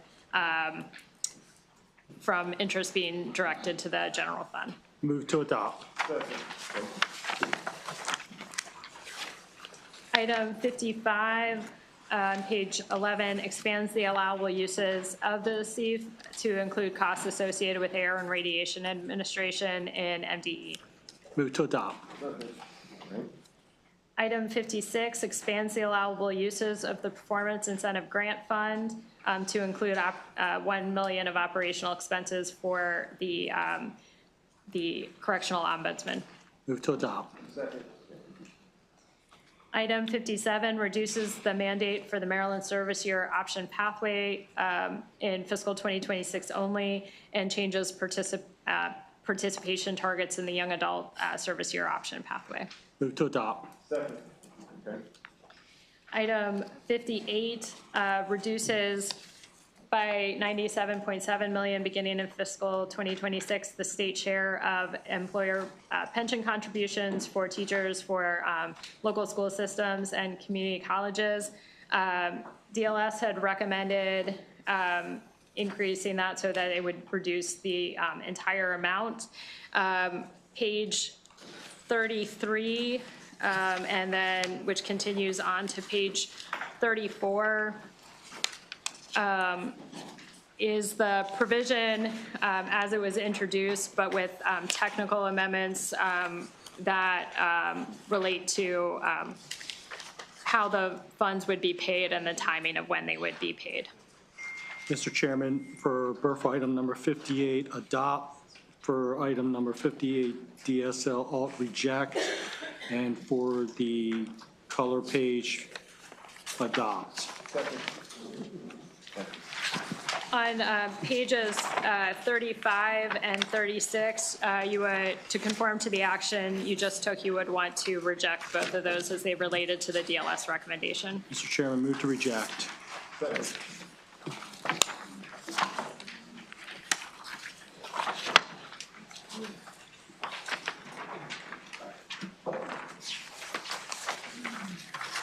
On page 12 of the BRFA tally sheet, item 59, this would repeal the $50 million annual supplemental contribution to the pension system that's required until the funding ratio reaches 85%. Move to adopt. Item 60 caps beginning in fiscal 2026 the amount of revenue that goes to the Maryland Innovation Initiative Fund to $8.5 million. Move to adopt. Item 61 would require the comptroller to distribute $230 million from the local income tax reserve account to the general fund in fiscal 2025. 61 administration alternative would transfer an additional $40.6 million in fiscal 2026, retaining the $230 million in fiscal 2025, and then alter the repayment amount so that it's fully repaid. Mr. Chairman, move to adopt 61 amended by 61 admin alt. Item 62 eliminates the requirement that the operating expenses in the transportation trust fund forecast be increased by certain levels. Move to adopt. Item 63 increases the debt outstanding limit in consolidated transportation bonds from $4.5 billion to $5 billion. Move to adopt. Item 64 expands the type of projects that MDOT can fund using federal bonds backed by future federal aid. Move to adopt. Delay in item 65, it delays from 2027 to 2032 the requirement that MTA purchase only zero-emission vehicles. Move to adopt. Item 66 increases the authorized level of miscellaneous fees for MVA cost recovery. DLS had recommended rejecting that increase to 115% because they are not meeting the current cost recovery, and modifying the existing requirements so that they only have to reduce after 2 years of consecutively meeting that, and also require them to include in the forecast the cost recovery levels. Move to adopt. Item 67 would disallow the trade-in allowance for the purchase price when for the vehicle excise tax credit, if the purchase price exceeds $15,000, this wasn't in the tax summary, so you would want to reject that. Mr. Chairman, move to reject. Item 68 would require MVA to collect a reasonable installment fee for individuals that use vehicle registration payment plans. Similarly, to conform to the tax summary, you would want to reject. Move to reject.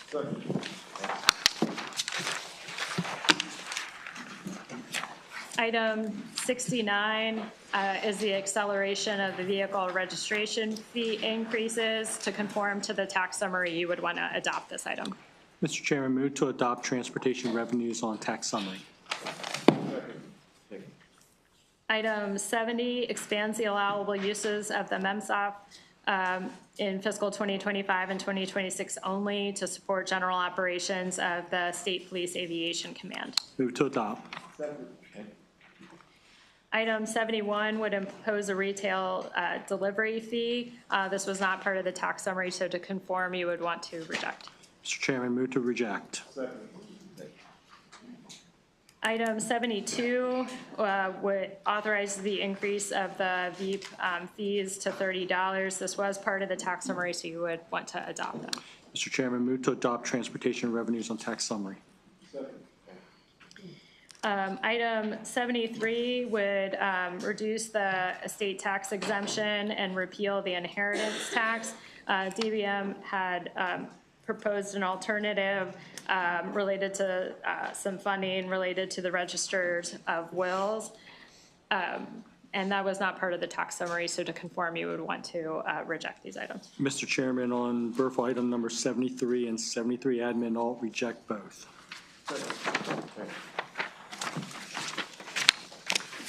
Item 74 would reduce the cap on the student loan debt relief tax credits in tax year 2025 only from 18 million to 9 million and require MHEC to submit a report on recommendations to better target the tax credits. Move to adopt.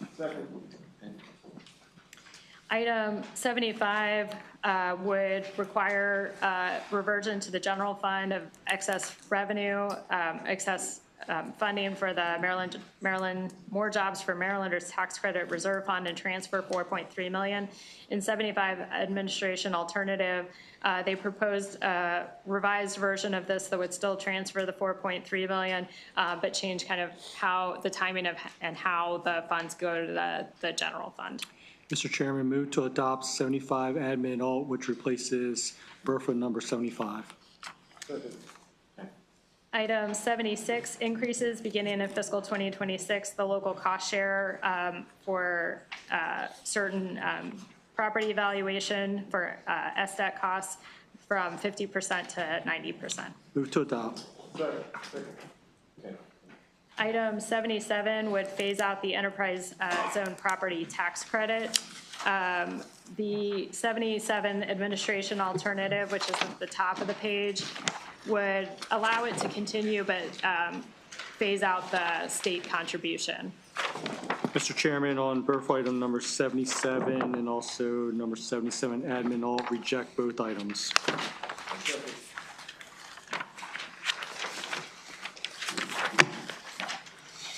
Um, 77 or 78 and 79 relate to the individual income taxes and the surcharge on capital gains tax, and we'll conform those to the tax summary. So you would just want to modify based on the tax summary page.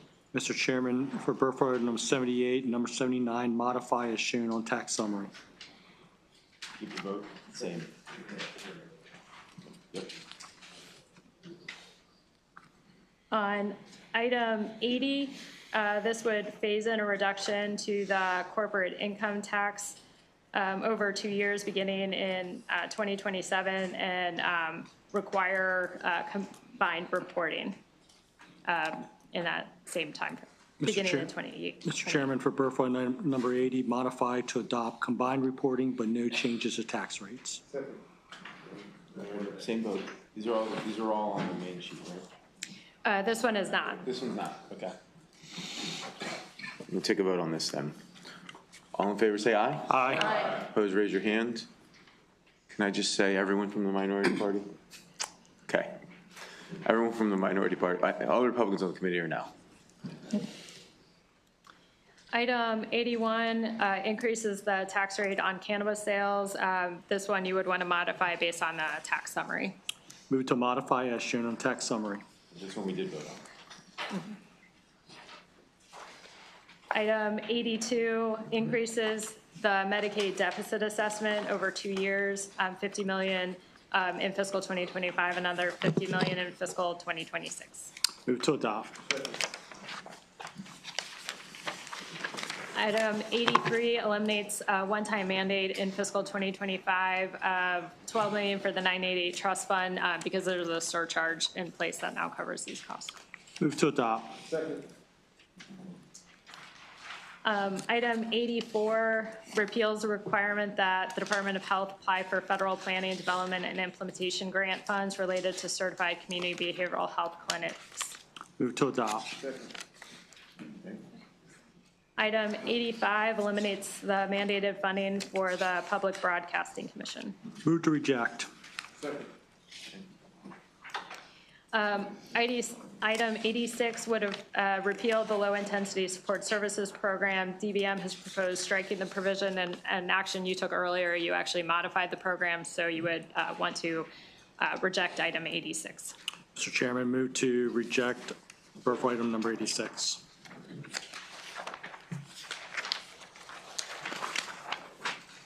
Item 87 on page 18 authorizes a transfer of about $203.4 million from the dedicated purpose account to the general fund from a variety of different appropriations. Move to adopt. Second. Item 88 authorized a transfer of $150 million from the Renewable Portfolio Standard Alternative Compliance Payments in the Strategic Energy Investment Fund. DBM proposed increasing the authorization to transfer $230 million. DLS had originally recommended increasing the authorized transfer to $180 million before the DBM proposal to increase it further.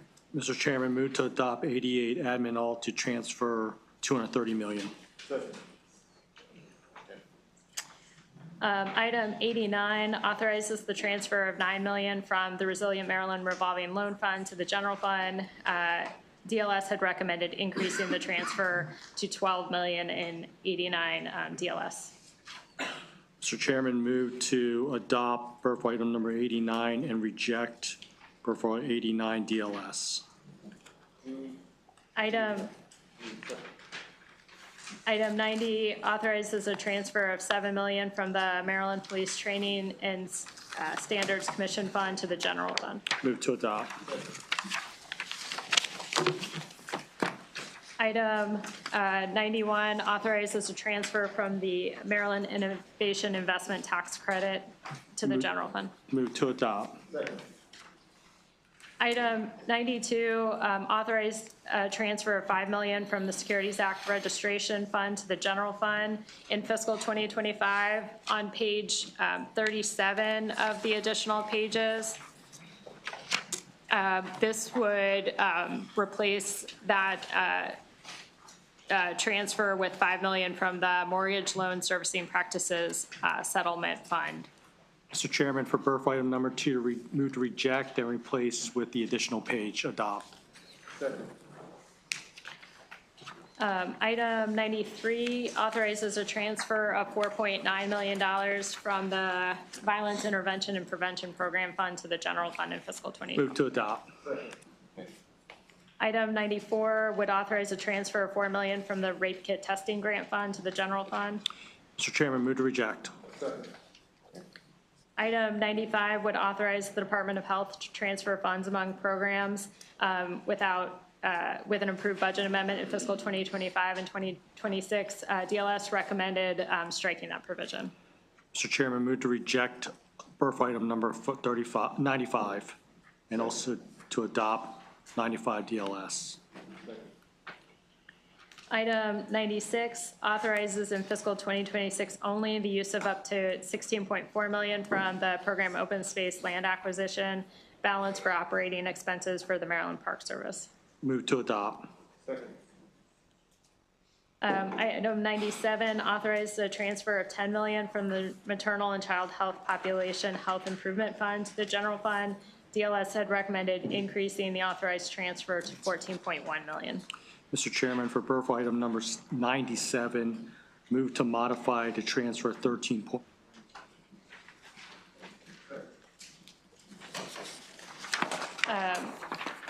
Item 98,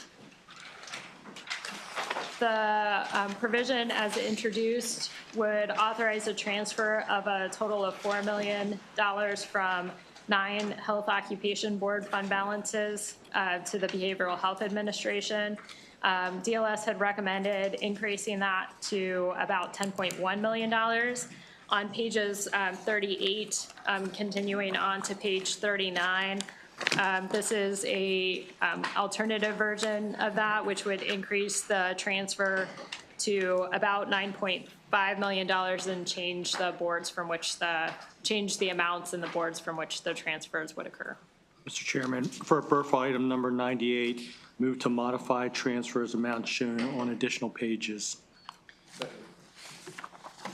And then on page 40 and 41 of the additional pages, this was on item 1.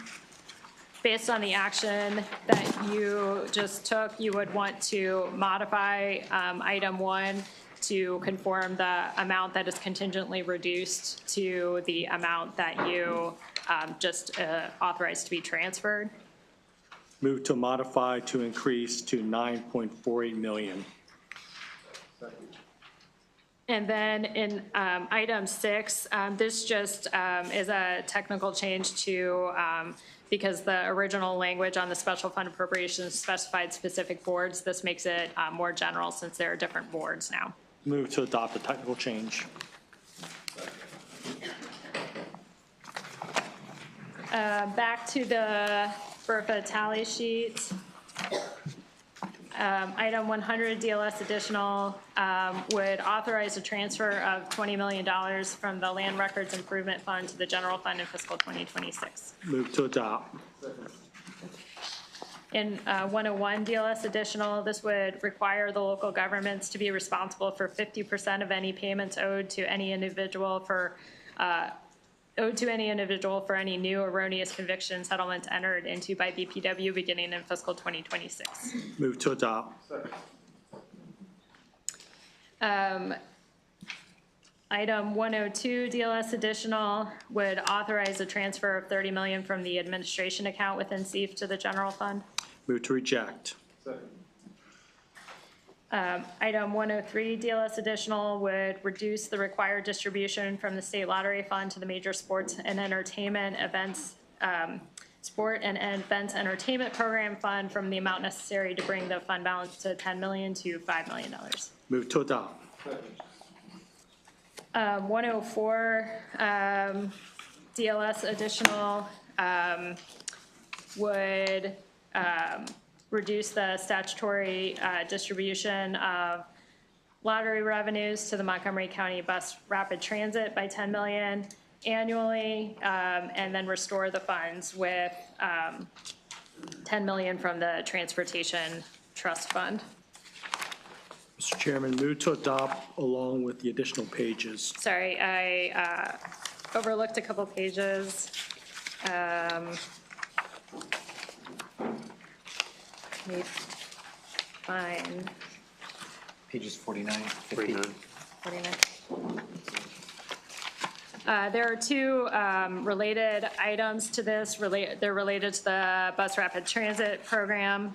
On page 49, this would increase the share that is guaranteed to go to Montgomery County if there's more than one eligible grantee to $25 million from $20 million. Mr. Chairman, move to adopt the $25 million. And then on page 50, this is language that would strengthen the ability to bond the funds. Mr. Chairman, move to adopt the Bus Rapid Transit bonds.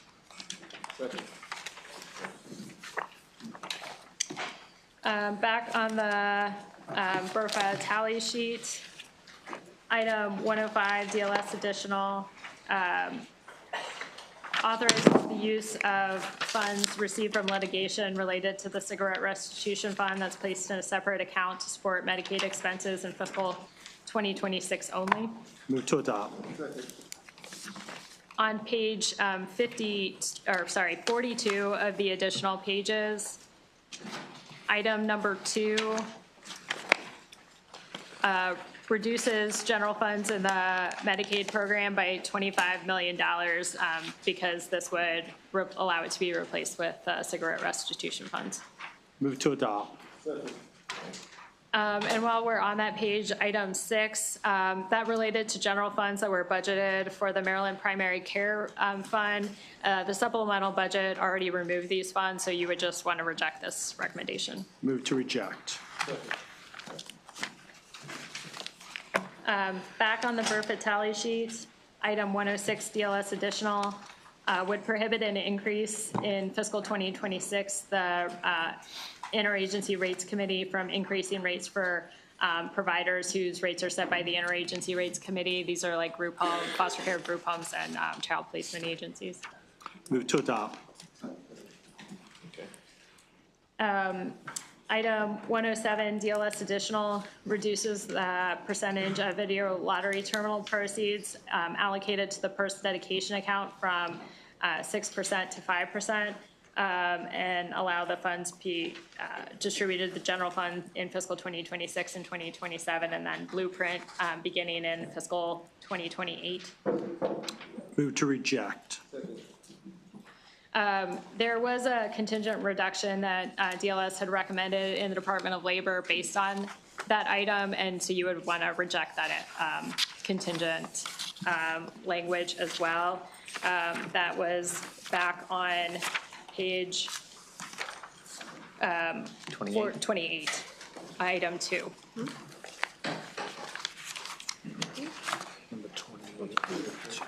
Number 28, item 2, move to reject. Back on the tally sheet, 108 DLS additional would limit the expansion of the Tier 2 full-day pre-kindergarten eligibility through fiscal 2030 to 360% of the federal poverty level before increasing to 600%, and then reduce the per pupil funding increase in fiscal 2027.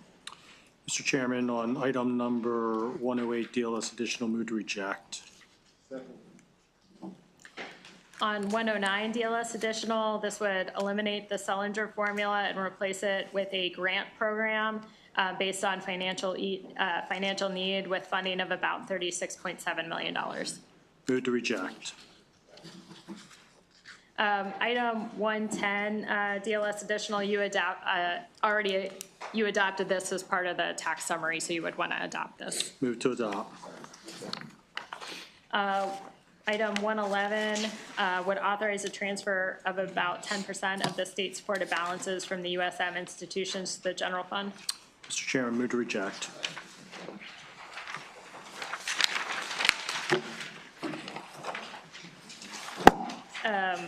Item 112, DLS additional, would repeal the tax-free period for back-to-school shopping. This was not part of the tax summary, so to conform, you would want to reject that item. Mr. Chairman, move to reject.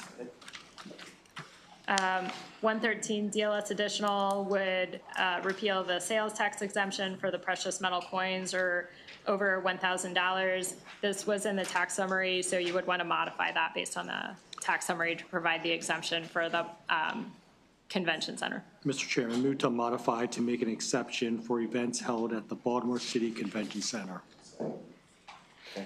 In 114, DLS additional would repeal the income tax exemption of $1,000 for seniors. This was not in the tax summary, so you would want to reject that. Move to reject. In 115, DLS additional, this would authorize the appropriation for the Clean Water Commerce account to be used for operating expenses in the Water and Science Administration of MDE in fiscal 2026 only. Move to reject. On page 43 of the additional pages, this was a contingent reduction that DLS proposed related to that provision.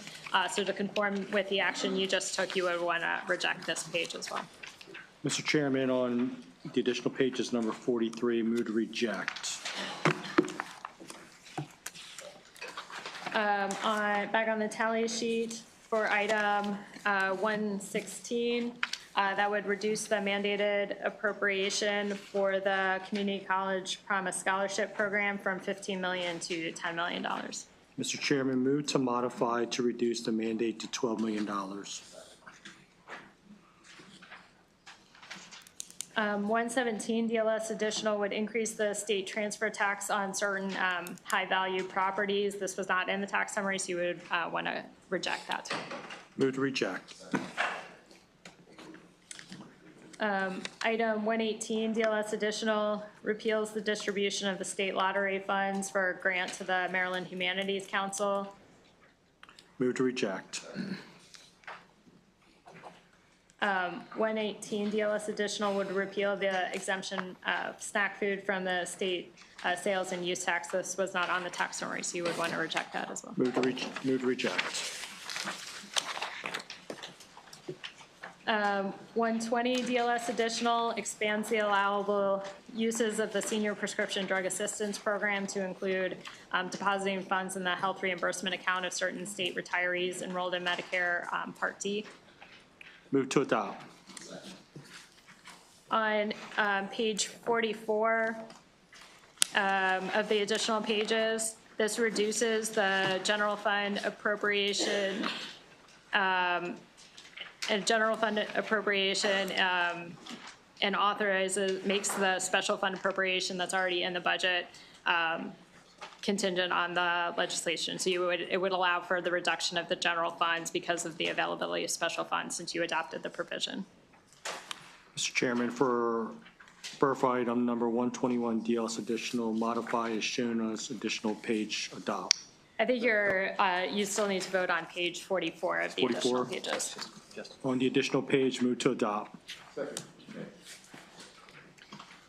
On 121, DLS additional, this was a recommendation to direct to the general fund from fiscal 2026 through 2029 certain transfer tax revenues and allocate some of the funds to the Maryland Park Service. On page 45, and then it continues on to page 46. This would modify the provision to remove the Park Service provision and modify the transfers to $25 million annually between fiscal 2026 through 2029, and it would only be for state land acquisition programs, and it would be done proportional to the estimated revenues. So it would affect only program of open space, state land acquisition, rural legacy, and the Maryland Agricultural Land Preservation Program. Mr. Chairman, on item number 121, DLS additional, move to modify as shown on additional page. And then on pages 47 and 48 of the additional pages, these just reduce funds in the Rural Legacy Program and the Maryland Agricultural Land Preservation Program contingent on this provision. Move to adopt additional pages.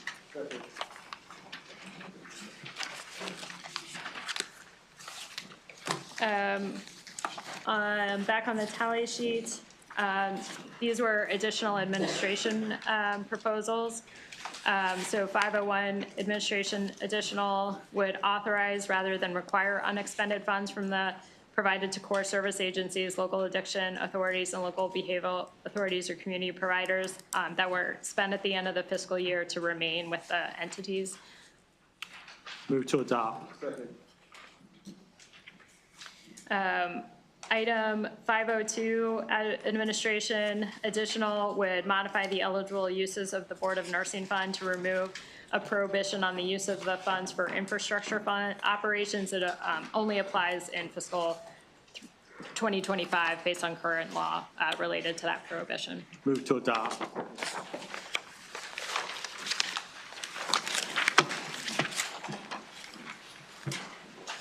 Item 503, administration additional, would limit the restoration of cash assistance and SNAP benefits lost due to EBT theft to be based on funds available in the budget beginning in fiscal 2025, and then establish dates related to replacement of benefits.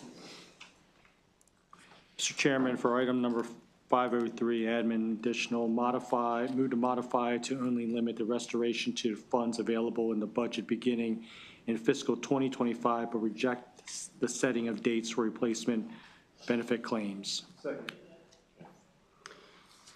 For 504, administration additional, this was a proposal to waive for fiscal 2026 only, eliminating the requirement that at least 50% of cigarette restitution funds be used for certain purposes. That's no longer needed because of the action you took on the statewide academic health centers. However, on page 51, you would need to waive for fiscal 2026 only the requirement that at least 30% of the cigarette restitution funds be budgeted for Medicaid. Mr. Chairman, move to adopt with modifying with the additional page, adoption of page 51. Second. Item 505, administration additional, eliminates for fiscal 2025 and 2026 only the requirement that opioid restitution funds be supplemental to and not supplant funds for programs and services. Move to adopt. Second. 506 admin additional requires a distribution of $37.3 million from the local income tax reserve account to the Department of Labor Division of Paid Leave, and requires the department to reimburse the account within 2 years of beginning contributions in the family program. Move to adopt. On item 57, administration additional, this would amend a provision in last year's BRFA to increase the transfer authorized from the unemployment insurance reserve fund for state employees from $60 million to $80 million. Mr. Chairman, for item number 507, admin additional, move to adopt. Second. For 508 admin additional, this would authorize a transfer from the rainy day fund to the annuity bond fund through budget amendment if needed to ensure there's sufficient funding in the annuity bond fund to pay debt service. Move to adopt. Back in the additional pages, there's some additional kind of BRFA action. The item on page 52 expands the allowable uses of the mortgage loan servicing practices settlement fund to include legal assistance related to eviction. Move to adopt. On page 53, this language would allow the funds in the supplemental for access to counsel to be funded with the funds from the mortgage loan settlement services practicing settlement fund based on the provision you just adopted. Move to adopt the language on page 53.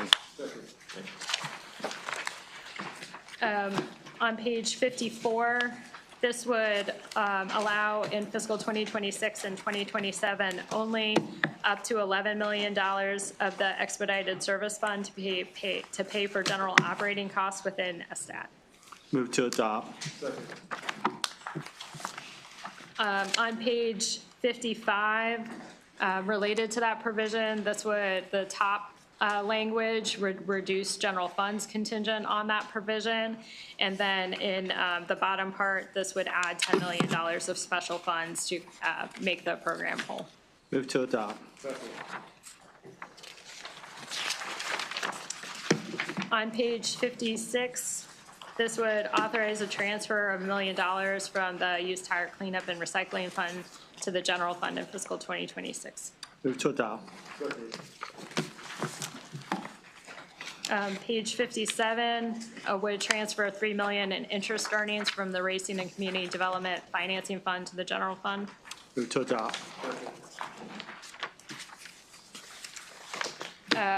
Item 58 would increase the initial renewal registration or transfer of registration related to securities registration by $15, and then 10 of which would go to the Securities Act Registration Fund.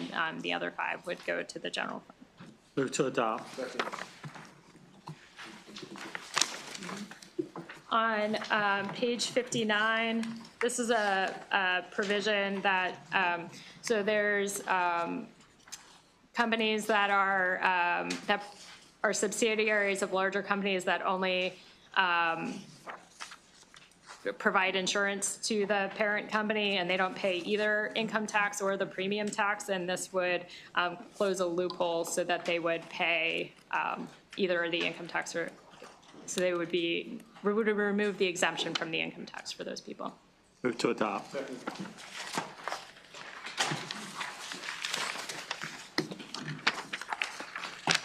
Page 60 and continuing on to 61, this would set the tire fee to $1 beginning in January 1, 2026, and allow it to be adjusted based on certain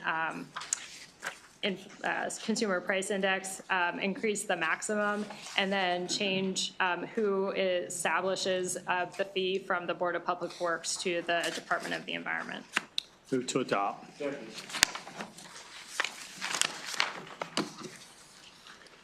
On page 62 and 63, this adjusts various fees related to nurseries. Move to adopt. And I think that is all the BRFA items. The last item, page 65, and continuing on to page 66 of the additional pages, are the legislative additions for fiscal 25 and 26. Mr. Chairman, move to adopt. Second. Okay. I think that's all the work, right? Okay. David, I did have a question before we move to vote on the budget. I've seen some chatter around online. As we all know in this committee, and some others may not know, what we really control is the general funds. We don't control federal fund pass-throughs. So just specifically as to general funds, as this budget has now been adopted and will move out, are our general funds more or less in this budget than last year's budget? They will be less than in fiscal 25. I think that's an important consideration, and those who are reporting on this or talking about it should certainly make sure they have their facts straight, because the general funds are what we control. Any discussion before we vote on the budget? I want to just thank you, David, Tanya, and your entire team at DLS. We could not do this work without you and your late nights and hard work, and your team and everyone in the Department of Legislative Services. So thank you very much for all your hard work. I also want to thank the committee, staff. Yep, let's give it up for DLS.